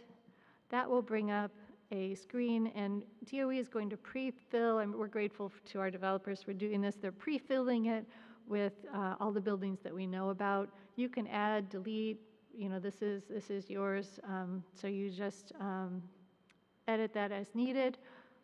If you need to create a building, there's a create button. There's also an edit, delete. Once you create a building or you select edit, you'll enter the square footage for the building, including the name and the address of the building. And then you'll categorize the square footage into these different categories. There's administration, office of superintendent and heads of component, instruction, food service, and pupil transportation. So you'll estimate the square footage associated with each of those categories for this building, and then at the bottom, the program will total it up for you. And then if that all looks correct, you just you add that, and when you've entered all of your buildings, you mark it as complete, and that's that step.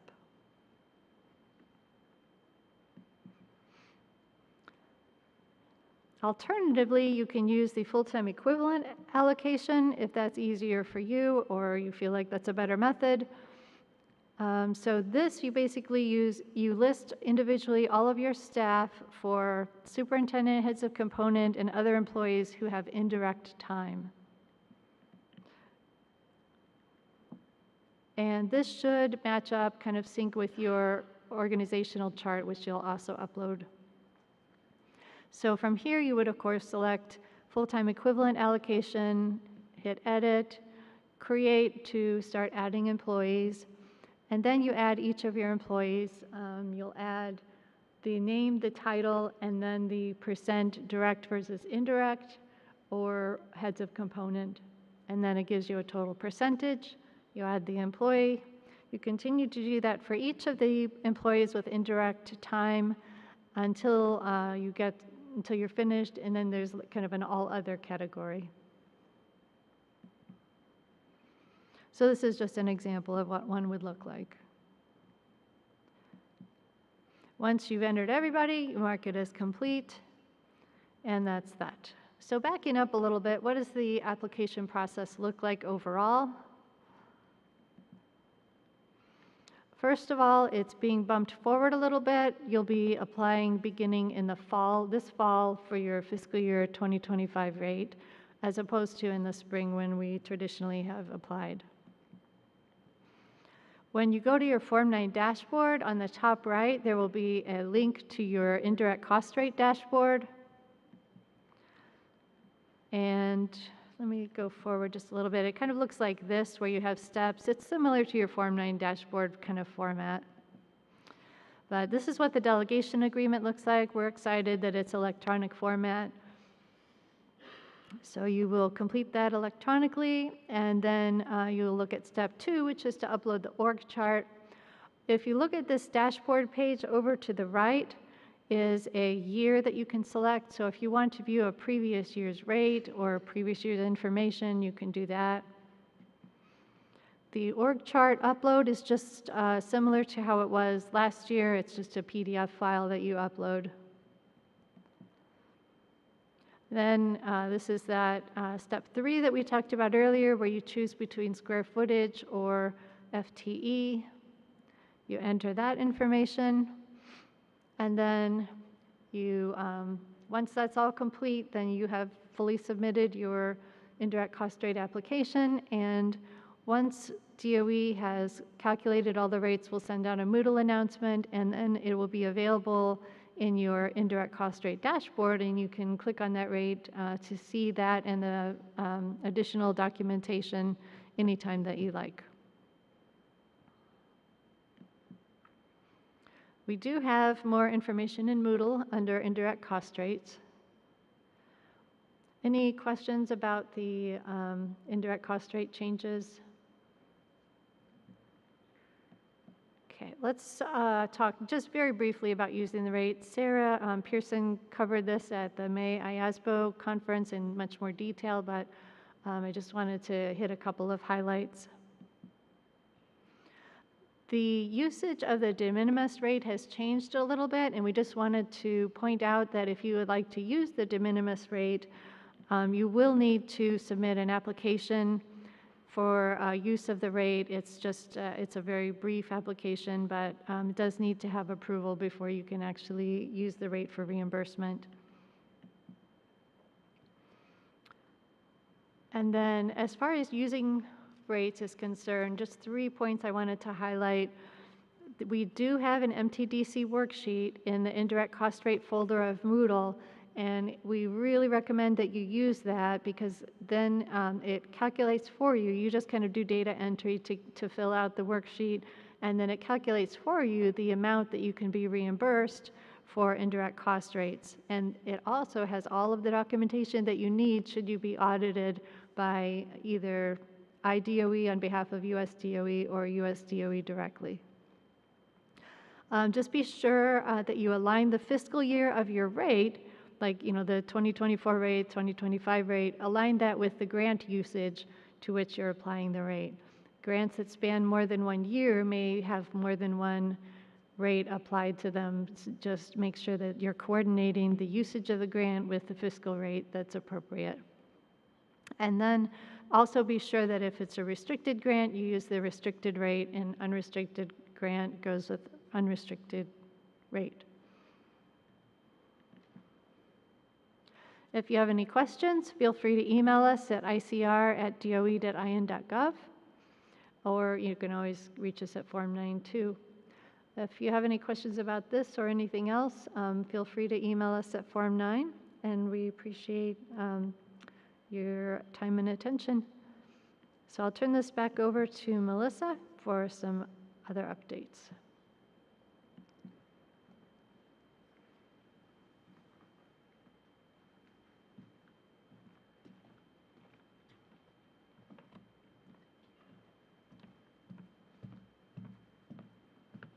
So it's time to bring my drink.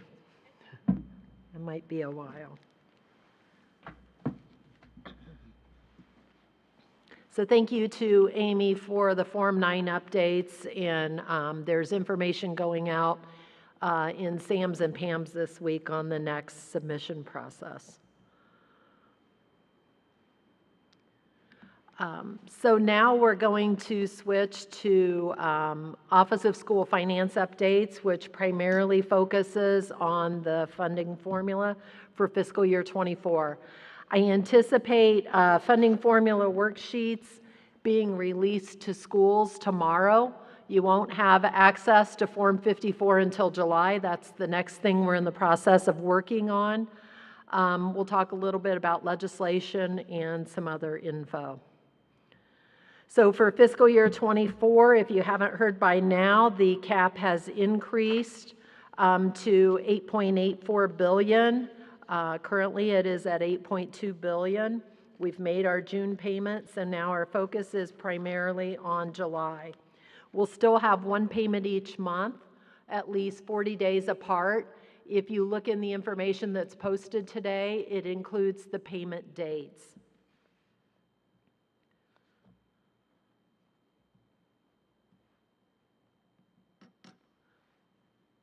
Okay, slides are not.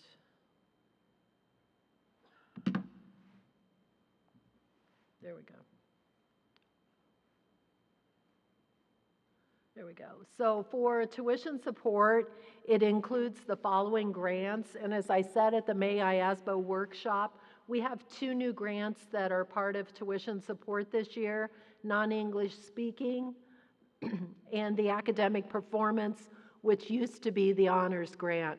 So the honors grant, as you'll hear, has been expanded to include 5 grants in total. So we'll go through each grant with basic tuition first. Foundation for fiscal year '23 is on the top bullet point. Fiscal year '24, it moves to $65.90 per student. We still have virtual and non-virtual components for funding purposes. So non-virtual students are at $65.90, virtual students at $56.0150. And then in fiscal year '25, non-virtual students' foundation amount is $66.81, and virtual is $56.78.85.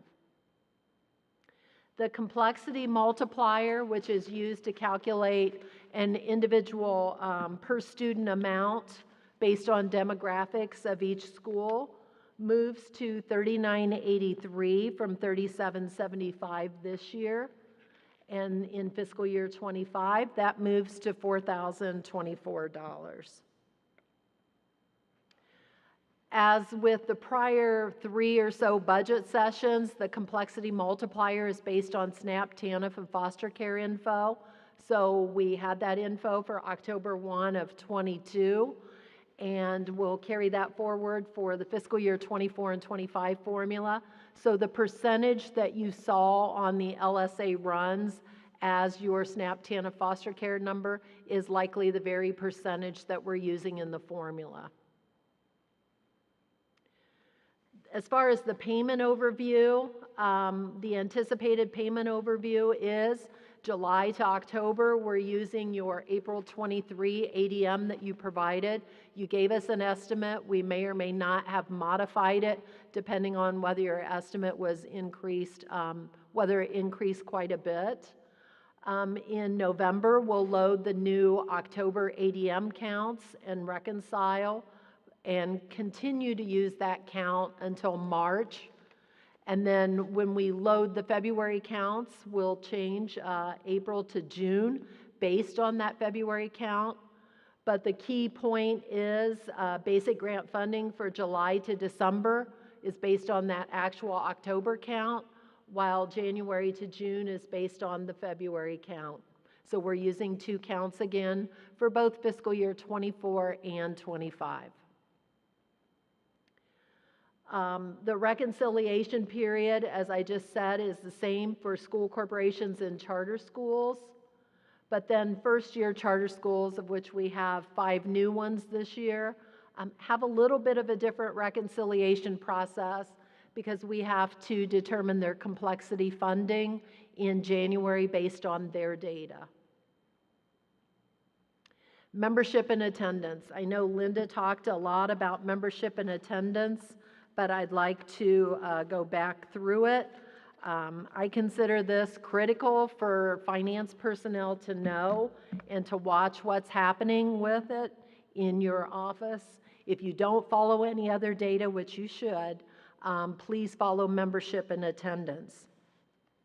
Before the workshop today, I was asked about collective bargaining as it relates to membership. We still anticipate meeting the collective bargaining deadlines that did not change as a result of the count moving.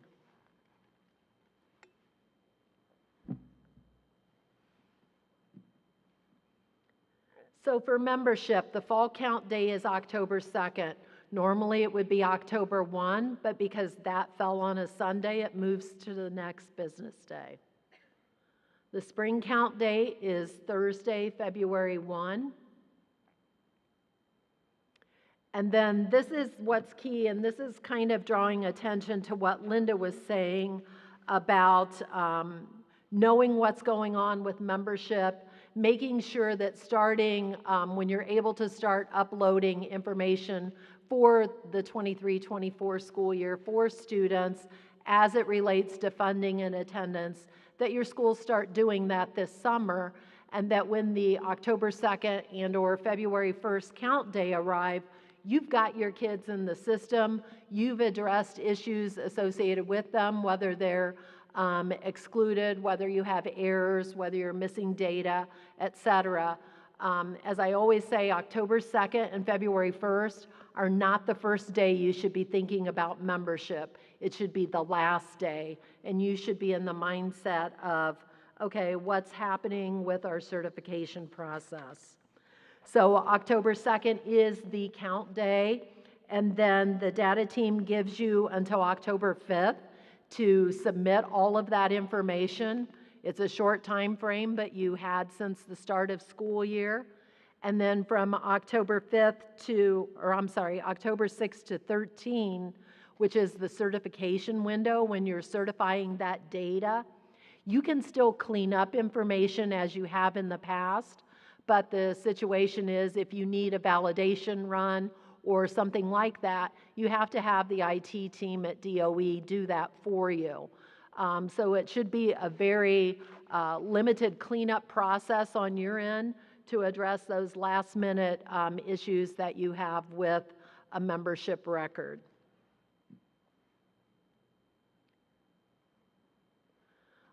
This is a snapshot of a membership summary from the validation portal. The reason I'm sharing this is because this is what finance staff can look at for a quick glance as to what's going on with membership at your school. But more importantly, the next slide, the validation portal, this identifies for you what students are going to be certified for attendance. And if you see the 2 circles, virtual yes, virtual no, and total certified, for this particular school, their total membership count was 1,233. It was not 1,326, which lies between those numbers, along with a 93 student count called excluded. What excluded means is those students that have an exclusion are not being funded. What matters to you is what is being certified virtual and non-virtual and what that total is. Do not look at total enrollment and think you're funded for all of those students unless your excluded count is 0. Total enrollment is, reflects every student for whom you reported membership, but certified means these are the students whose records came out clean. There are no issues for this school. So this is part of an actual membership summary form for a school that's on one of the main pages under October and February on the validation page that you as business officers, superintendent, treasurer, CFO should look at before you sign off on the count. And this is the first thing I look at when I'm talking to a school about issues they have with membership. So as always with membership, you can't count out-of-state students, dual enrolled students who are public to public, public being a charter school or a public school, students over the age of 22 on count day, students who were not 5 by October 1, and F1 visa students. You're going to have those ADM exclusions, et cetera, if you have overlapping enrollment and exit dates, if you lack attendance records, if the attendance record doesn't match virtual or non-virtual. Let's say you show attendance for a student that is, has about 85 virtual days and 5 non-virtual days, and then you classify the student as being a non-virtual student. That student is excluded. You have issues because 85 virtual days does not make a student a non-virtual student. So those data collections have to match or you receive an error. If you miss the funding association, what I do like about data exchange and the validation portal is when you pull down a report and export the list of students for your school, beside every student it says certified or excluded, or there's another one. But if you go further down the line, it says, why is this student excluded? Lack of attendance records, association with attendance, not funding, overlapping enrollment dates. You have everything you need to know why a particular student is not falling in your certified count. So you can look at that report. I think it makes it pretty clear. Any questions on the basic grant and membership? Okay. Non-English speaking grant. This is a new grant for the formula, but an old grant for those of you who have received non-English speaking funds in the past. It was always outside the formula. Now it's part of your monthly distribution. It is part of the tuition support cap since it has rolled in the formula. And it is a grant driven towards students who have a primary language that is not English or their limited English proficiency. So the calculation of the grant, as you'll see on the worksheet, is pretty straightforward. Number of students that meet level 1, level 2, or ELL with severe special needs multiplied by $550. Or the number of students at level 3 or level 4 or level 5 multiplied by $384, and then we sum the total. When the counts become available is when we anticipate incorporating this funding in your worksheet. So for now, all schools show 0 for ELL funding at the beginning of the fiscal year. We anticipate receiving the data in either early December, mid-December, but I anticipate reconciliation either as part of December or January for the entire fiscal year. So hopefully we load the counts in December, and then we reconcile December to June for the entire fiscal year. Beginning in the second year of the grant, what I anticipate doing is rolling over your counts from the previous year to generate some funding at the beginning of the school year. But for now, you're going to see 0, and the funds are deposited into the education fund. And what else may be different is that you no longer have to apply for this grant. and it's not part of, it's not separately reported or anything like that. It is part of the tuition support monthly payment. Academic performance. This is the grant that I feel like we've spent the most time on since the legislation was passed. Just a lot of nuances with this particular grant. What you'll see on your worksheet is your honors grant to begin with. So tomorrow, when you look at the worksheet, you'll have honors counts that were carried over from this year, and then the rest of these grant counts are zero because we have to have the data and do the validations before we can actually load it and determine funding. So there are 5 components. Mid-year grad, we'll use 22-23 data.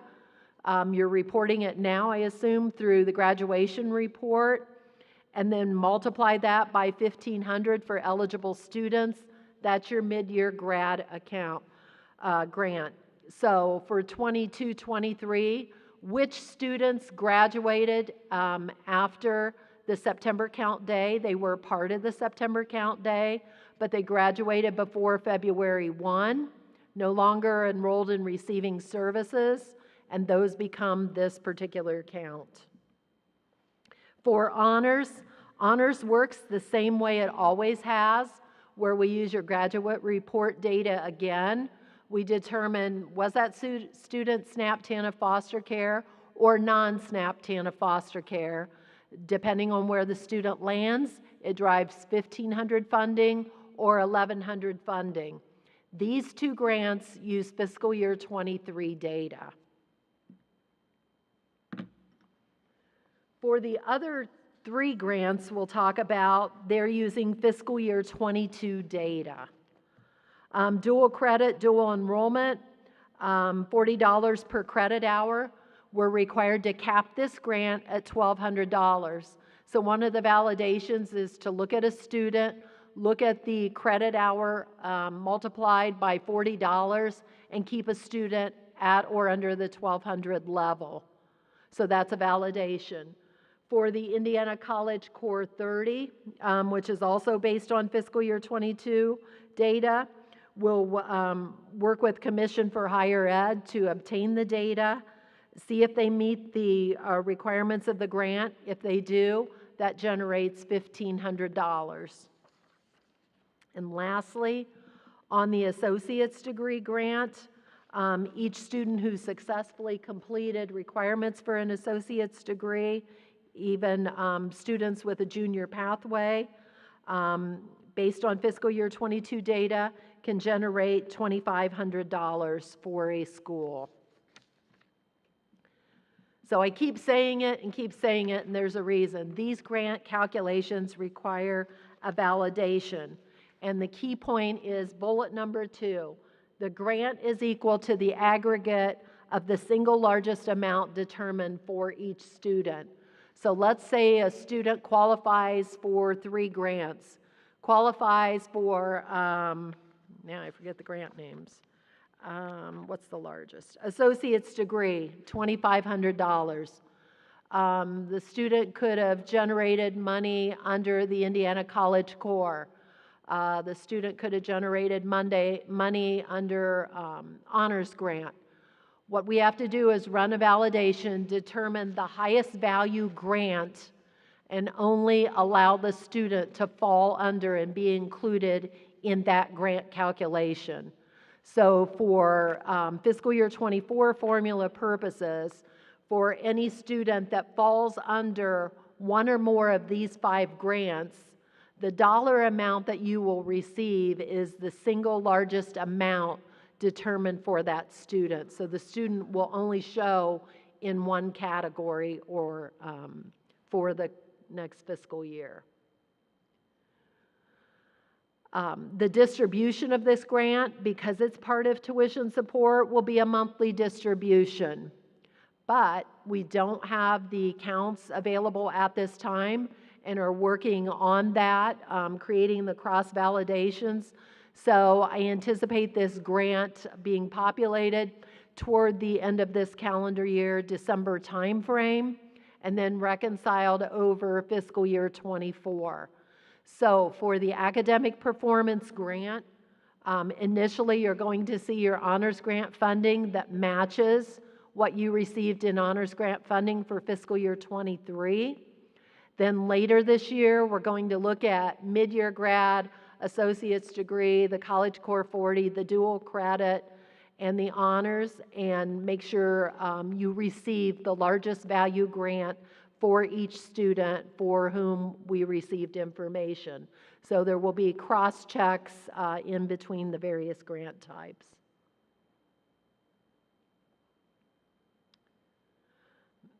So DOE is doing a lot of cross-checking, and it leaves the school to wonder, well, how do I know my grant amount is right? How do I know, which 10 students fell under the dual credit, dual college? We are developing a report that will be provided to schools that gives you the supporting documentation for the number that populates in those grant categories, because you'll need that for audit purposes and accountability purposes from us for what we are using as that data. So it's not part of the tuition support worksheet, but it will be like a supplemental worksheet attributable to the academic performance, and we'll talk about in a minute the credential completion grant, but it'll report that identifies for you those students that fall under each of the grant categories.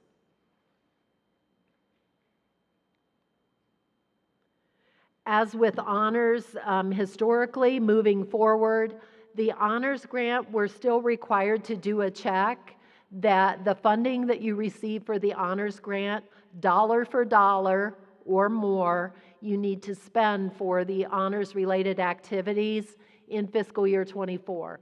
So if we give you $12,000 for the honors grant, then you need to show expenditures of $12,000 or more in fiscal year '24 for the honors grant. This legislation is applicable only to the honors grant and does not take into account the other 4 grants in academic performance. The law also says that if you don't spend dollar for dollar in fiscal year '24, then you will not receive the honors grant in the next year. So this law still stays in place. We haven't had to implement this provision, but we would ask you to do a 6-month check to see what's happening with your honors grant expenditures compared to your revenue for the fiscal year. Any questions on academic performance? You definitely will receive more information on that as we get closer to loading the data, doing the reconciliation, and submitting a final report to you. Special education. As Linda said, this grant, the funding change for fiscal year '24, but also changed was having a level 1, level 2 classification for students with severe special needs as well as mild and moderate exceptionalities. So severe level 1 classifications are here, severe level 2, mild and moderate level 1, and mild and moderate level 2. And then the corresponding funding amounts for communication and homebound and preschool. What you'll notice on the worksheet this year is communication and homebound are now broken apart. We have 2 individual lines associated with those programs. Initially, we populated your communication count with the information from the fiscal year '23. But when we load counts in February to do the reconciliation, you will see a breakout of those counts. Severe level 1 and level 2, mild and moderate, and the funding relative to fiscal year '25 are reflected on this slide.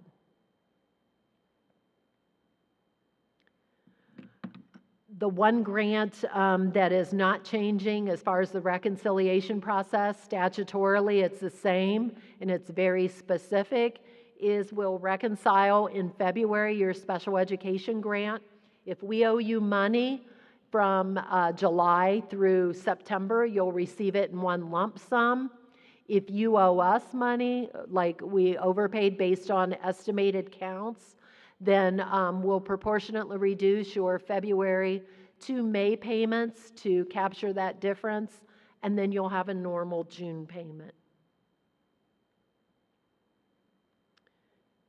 And there, that slide says what I just said. Career and Technical Education Programs grant. This is one grant with two components, kind of like basic, having foundation and complexity. Now we're switching to Career and Tech Ed, having the enrollment grant and the credential completion grant. And you'll see the little bubble above credential completion. It has its own cap within a cap of $5 million. A note for you, a school corporation may not receive a CTE enrollment grant for any student enrolled in the Career Scholarship Account Program, which rolls out in the 23-24 school year as well. So another cross-check we'll have to do before finalizing your Career and Tech Ed data. These are the values associated with the Career and Tech Ed enrollment funding. You'll see that high value level 1 and high value level 2 funding amounts have increased, while all other funding amounts for that component have stayed the same. I talked to Chris Deaton at Commission for Higher Ed the other day. October 2nd is the count day. October 20 is when you have to have your CTE data in to the InterSystem. And then November 3rd is when any amendments are due, final data, it's closed. So that is, that allows Commission for Higher Ed to provide us the counts we need in November to load as part of your December payment. The CTE enrollment grant overview right now, it's the same. We anticipate getting the counts in November to load in December. There may be a bit of a reconciliation again with that when we do the cross-check with the Career Scholarship Account students. But right now, I'm hoping that we can have things resolved by the time that we load your counts in December. The Credential Completion Grant, this is new, applicable to public school corporations. What's a little different with this particular grant is not only might we pay school corporations and charter schools, there could be that we're paying a career scholarship account participating entity or a service provider funding as well. So the requirements are for a student that has legal settlement in Indiana, 5 and less than 22, enrolled in grades 10, 11, 12, and meets one of the following requirements. So there are requirements related to the credential completion grant. If a student meets that, then the student potentially generates $500 for the school, corporation, or charter school. Just put a caveat in there, only public schools are eligible for the CTE grant, but there might be a rare instance where a non-public school could be eligible for the grant as well. So we anticipate this reconciliation not occurring until May and June of '24. That's because it's based on 23-24 school year data. So obviously we have to see what happens with students' participation in the program. We'll do the reconciliation, adjust the count, and provide supporting documentation for who is included in your count. Keep in mind, as I said, this grant has the $5 million cap. So hopefully when we load the information, the intent is to know whether or not we've exceeded that cap. We stay under that cap and then load the corresponding amount for your school district. So when you look at the CTE portion of the grant in the funding formula worksheet, There's the enrollment grant and the credential completion grant. Enrollment grant, you'll know sooner. Completion grant, you'll know later. But keep in mind, all of these grants will reconcile within the fiscal year 24 school year. Along with the academic performance, as I said, you'll receive supporting documentation for the students associated with the credential completion grant. And all of this data involves us working with the Governor's Workforce Cabinet, the Commission for Higher Education. We've had meetings with MPH and DOE, and we continually work through the transfer of data, the validations that we need, et cetera. So we'll get it ironed out and then make sure you have your supporting documentation. Any questions? That represents the 5 grants under the tuition support formula for fiscal year 24 that also carry over to fiscal year 25. Okay, I'm going to switch to legislation. I lost the view on my screen, so I have to use my handout to know what's coming. Okay. Summer school, fiscal year 24 and 25, the appropriations $18,360,000. As you have in the past, you'll complete a JOT form. It looks very similar to last year's. The submission window's July 24 to Friday, September 15. You had to provide a May estimate in order to receive a final payment in November. We're currently working on a program update, hopefully that'll be in place for the school year 24-25 that won't involve a JOT form. It'll be a system calculation. Curricular materials, new process. Linda touched on it a little bit. The appropriation moves from $39 million to $160 million. It is based on a statewide average cost per student amount for curricular materials. So we are not calling it reimbursement based because it might be an advancement of funds, it might be a reimbursement of funds depending on what's happening with schools. But we're calculating a per student amount based on the cost that you will report to us in October. And then based on that statewide average cost per student, then we'll distribute the funds. So if the amount needed exceeds the $160 million appropriation, we will proportionately reduce the payments to schools. You'll use a JOT form to submit the costs. The JOT form will look different than it has in past years. We're working on a memo right now. We have the JOT form created and working on a memo to support that kind of identifies the fields, the thought process of what you put in the fields.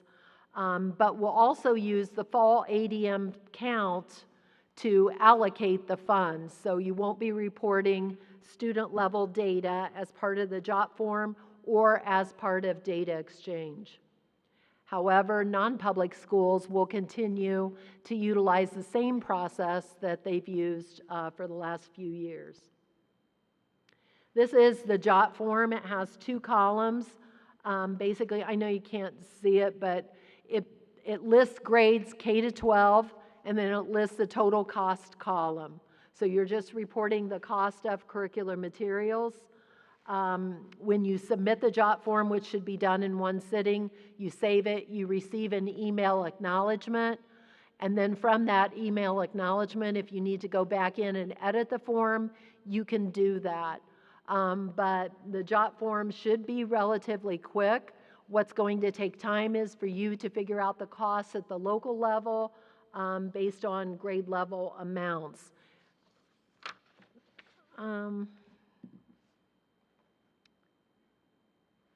Other things associated with curricular materials, you know very well now the statute requires that you provide curricular materials at no cost to all students. and that you do have the ability to assess and collect a reasonable fee for lost or stolen damaged material, et cetera. Right now, the department is working with State Board of Education on an emergency rule related to this. Teresa and I have also been working with our legal team. We have a lot of curriculum material questions we know have to be answered. We're still working through those and we'll respond. I'm hopeful that we can do another FAQ, but if we do or don't, we'll respond to your questions, and we know some have been hanging out there. But we have to think about it in the context of what's happening with the rule and overall with the definition of curriculum material, which is statutory. So that's where a lot of the focus has been. We have chatted internally about all the various questions that we've had. We've looked at the definition of curricular materials, trying to figure out where we go with some of the very specific questions. In the end, some of the items may or may not be curricular materials where you're able to report the costs on the claim form, but because of their nature, they're necessary for instruction for a student, so you're likely not going to be able to charge fees. And we've continued to say, unless the fee is allowed by law, you're not going to be able to charge it. So in the context of the definition of curricular materials and the area that talks about being used and consumed by a student, et cetera, that's where our focus is as we continue to look at the scenarios that you've shared with us. So frankly, I think a lot of the answers are going to be no. There are some optional cases, extracurricular related cases, that the answer will be, you can choose to impose a fee, but we're still not at a landing point on being much more specific than I am being today. But we're working on it. Please know we do have your questions. We've responded to some where we feel pretty confident in the answer, but we do have a lot that we still need to respond to. One of the questions that we received was about, with the curriculum material fund, being able to pay salaries out of curriculum materials. And we've said, no, you should not pay salaries out of curriculum material fund. You'll have to use the education fund for that particular expense. The statute's very specific that money in the account may only be used for the cost of curricular materials. And then another thing, very common question we've had particularly lately as you work on 24 budgets is whether or not you can still impose the unreimbursed levy. And that language was repealed July 1st of 23. So you're not able to raise property tax dollars for those unreimbursed costs from the 22-23 school year. So the new curricular material language right now impacts fees associated with curricular materials. Anything outside of things that you think might or might not be curricular materials, those questions should be directed at the local level and work with your school attorney to look at statutes and whether or not they're permissible. But we are continue to be focused on curricular materials, among other things, because Teresa and I know we have questions to respond to. So we've had multiple meetings over the last week on it, and I anticipate more. But as we work through the emergency rule on what the overall definition of curriculum materials is and what it should and shouldn't exclude, we'll get to your questions. Yes. Yes.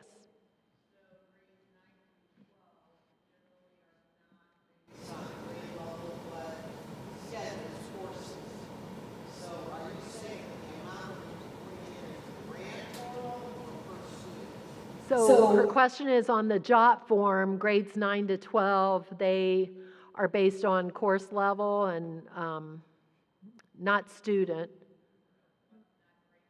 not grade level.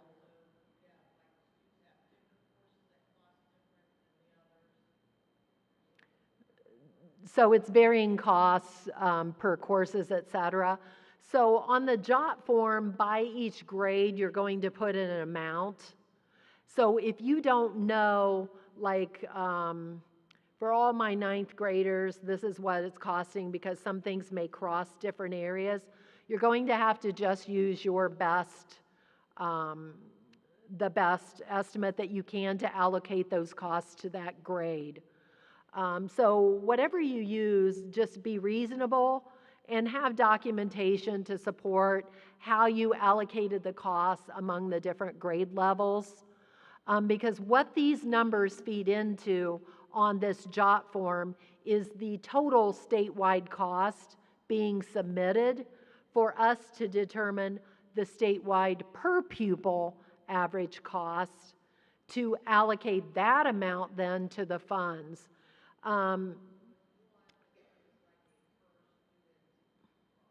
You're not providing a per student cost, you're providing a grade level cost for all students in each grade on the JOT form. And a question Teresa and I were asked a few weeks ago at a conference was about we had a school that made a payment in May and June. I'm so glad he's doing this. It really throws me not seeing the screen. We had a school ask a question about in May and June, they paid, and I'm making up a number, $30,000 related to curriculum materials for the 23-24 school year, which obviously doesn't start till July 1, and whether they could include those costs as part of what they're reporting for October. And the answer is yes. If that's a cost attributable to the 23-24 school year and you know it, include that as part of the costs that you report on the JOT form. So you're not married to the costs that you incurred from July 1 to October 1. It is, what do we know are going to be our costs with curricular materials for the 23-24 school year. So that's one clarifying point we can share. Does that answer your question?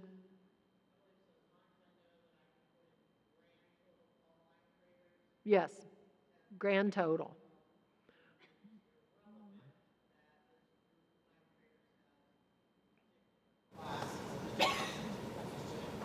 Okay. Another question we've had is about, and I don't know if this happens or doesn't happen, it may. Some schools may not have what they deem as costs associated with the 23-24 school year because maybe they used ESSER money or technology loans, et cetera, and did replacements, and they're kind of good to go at the moment. If you have nothing to report, at least put a 0 in the JOT form so we have information for your school. What happens is the 0 feeds into the total. Obviously, it doesn't, account for anything, but, the allocation of funds is based on fall ADM. So if we have a fall ADM for your public school or your charter school, you'll receive an allocation of the textbook funds because we're not going to look and say, well, school A submitted $100 as costs, but we're giving $155 per student, we shouldn't give them money. The allocation is based on fall ADM multiplied by that per student amount. So every school receives an allocation.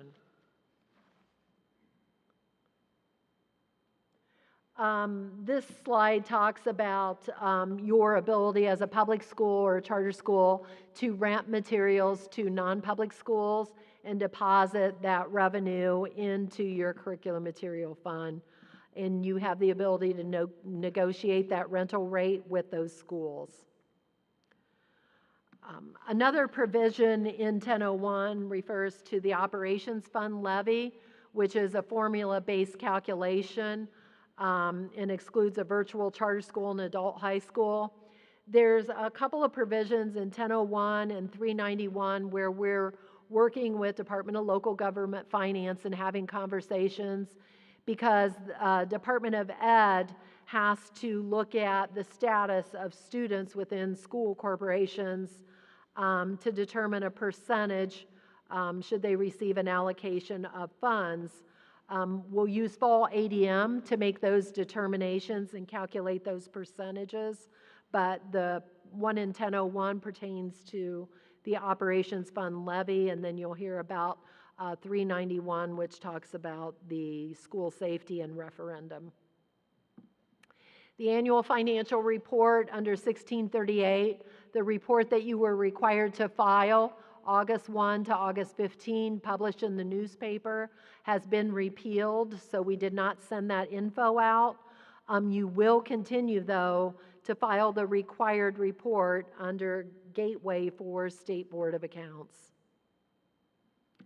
Senate Bill 391 allows charter schools the opportunity to have construction and technology advancements, as do public school corporations. Educational technology programs, they'll have to have a technology program in place, just as you do in order to receive an advancement.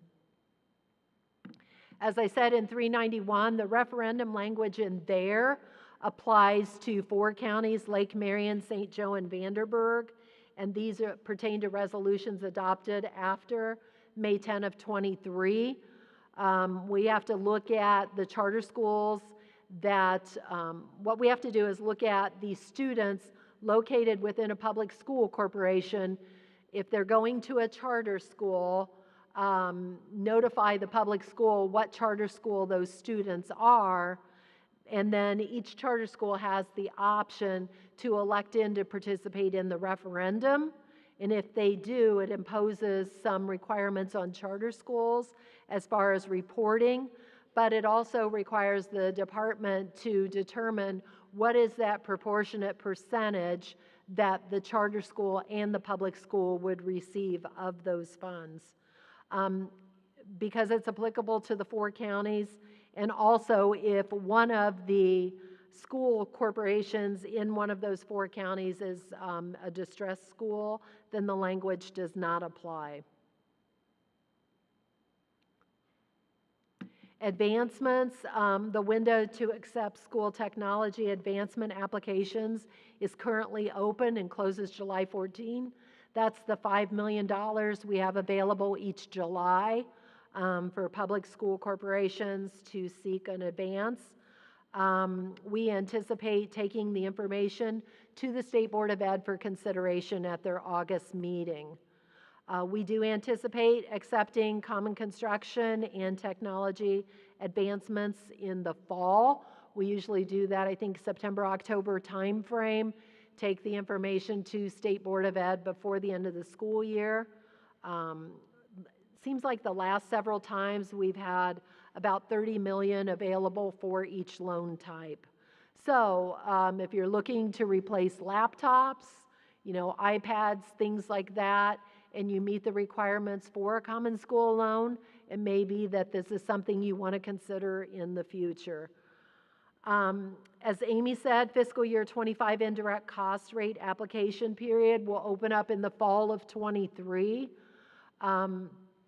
We're working on 24 rates and are kind of in the review stage for those, and anticipate releasing those closer to July rather than December. And then fiscal year 25 turnaround, get the information for fiscal year 25 and get back on the July 1 cycle for next year. And then contact information, school finance inbox goes to only Amy and me. Indirect costs, Form 9 questions. When you email us, the very best thing you can do is put your corp number in the subject line. We have individuals assigned to each school corporation and charter school in the state, so that individual can grab your email. It's just very helpful for us for tracking purposes. So I've gone through the formula, I've gone through legislation. We do anticipate additional updates coming out over the next few months. We know we have work to do with curriculum materials, the academic performance grant and credential completion grant. They're all in process. We're working on them all. And then as we have additional forms, memos available, we will post them and release announcement through SAMS and PAMS or Moodle Finance. But the information will either be in the tuition support folder in Moodle Finance or the presentation folder in Moodle Finance. So if you have any questions, feel free to let us know. Any questions before we wrap the session up? On the workshop, because I don't see it on here, your slide.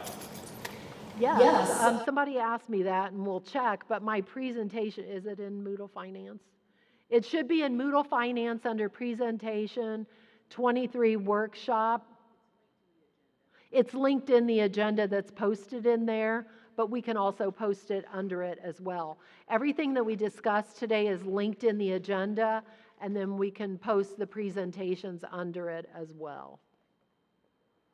And then, as I said, the worksheet is there. We're hopeful to release the worksheet tomorrow. You will not have access to Form 54s, even if you want to look at fiscal year 23 right now or a previous year. We are, because we're working on the fiscal year 24 payment, we're rolling everything in there, and we're in the process of proofreading the results and getting ready to work on the payment next week. So you do not have access to Form 54s, but you should have access to worksheets, which will include your fiscal year 24 estimates in the very near future. Any other questions? Yes.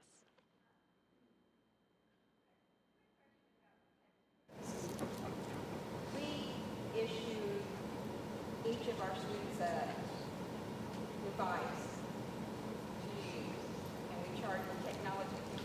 Will we be able to continue to charge that technology fee? The question is, for textbooks, they issue a device to students, and they also charge a technology fee. Can they continue to do that technology fee? I would say no. The only thing that would be chargeable against device, et cetera, is if you offered parents the option of purchasing insurance. So if the material is damaged or lost or something, that insurance will cover it, and then they would not be held liable for the full cost. But the only optional thing would be insurance. Technology fee for the device, no.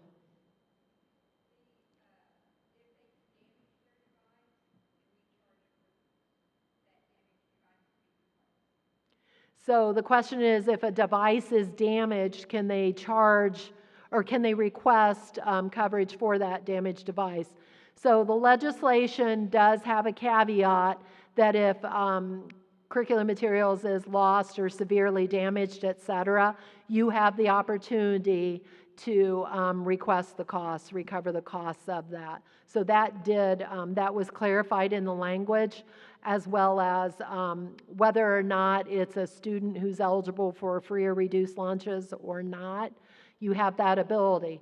The caveat is if your parent opted into purchasing insurance and is doing that, you can't charge for the lost or damaged material plus the insurance that they already paid. If they opted into insurance, that covers their responsibility with that device, but if they did not opt into insurance and it were offered, then they could potentially be responsible for it.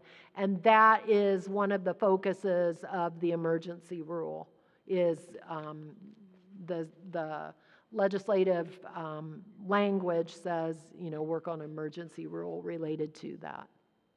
Good question.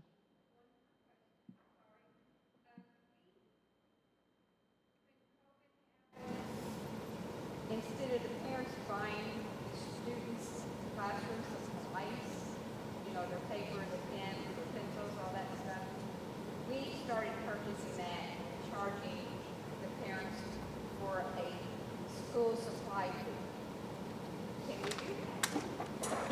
Loaded question. So the question is, during COVID, the schools started absorbing the costs for paper, pencils, et cetera, and now the school would like to assess a fee to parents on.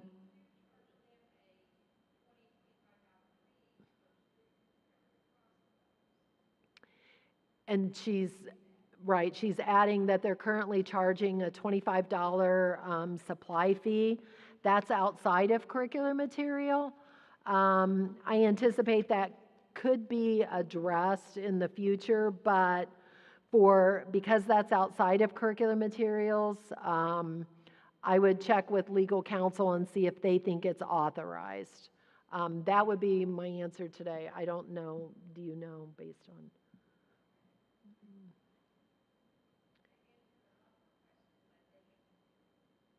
That's okay. I appreciate it. Yes.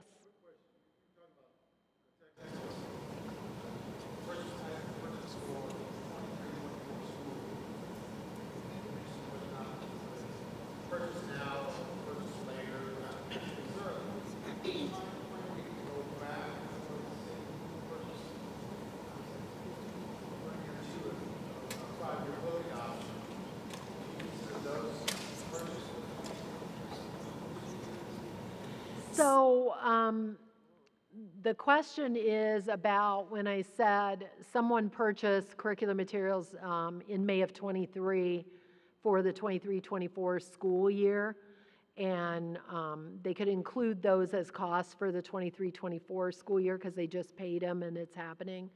And now kind of going back into, well, how far back can we go if we're in this adoption cycle, et cetera? We weren't given like a parameter as far as how back you would go. My question to you would be, are you still paying like you're in year 2 of you're paying so much for this year? Had you already paid it and you expected them to last through that year?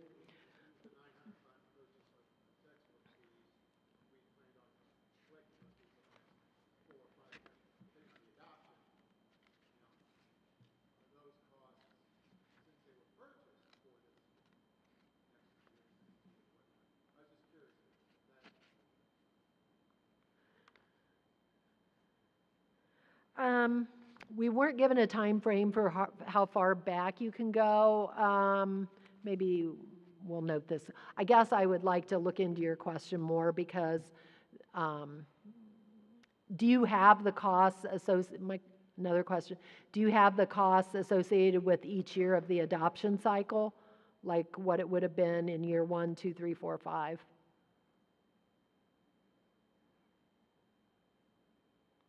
Because you're going to have to be able to support the costs that you report, whether it was something in May or something in the current school year. You have, let's say, a contract and you know you're going to pay $30,000 in September of '23, maybe $30,000 in December, $30,000 in April.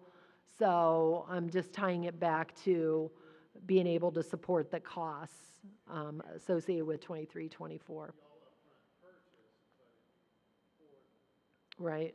We'll look into the adoption cycle question and try to provide, no, you don't have to, that's a good question. So we'll try to provide clarity on that. Do you have that, Teresa? Okay, thanks. Any other questions?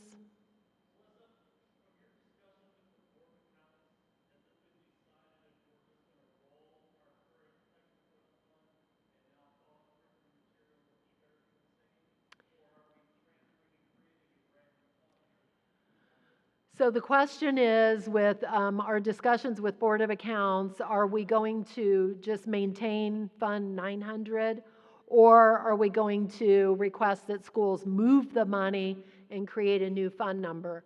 Fund 900 will remain, and the title will change from Curriculum Material Rental Fund to Curriculum Material Fund. You will not have to move the money. You will continue to operate out of Fund 900. Great question. I got a great answer, everyone. So Any other questions? Okay. Well, we're happy to be back in person, and we appreciate you coming. We do, as I said at the beginning, plan to record this session, and we will post it in the future in the Office of School Moodle Finance site. So we appreciate your time and attention today, and have a safe trip home. Thank you.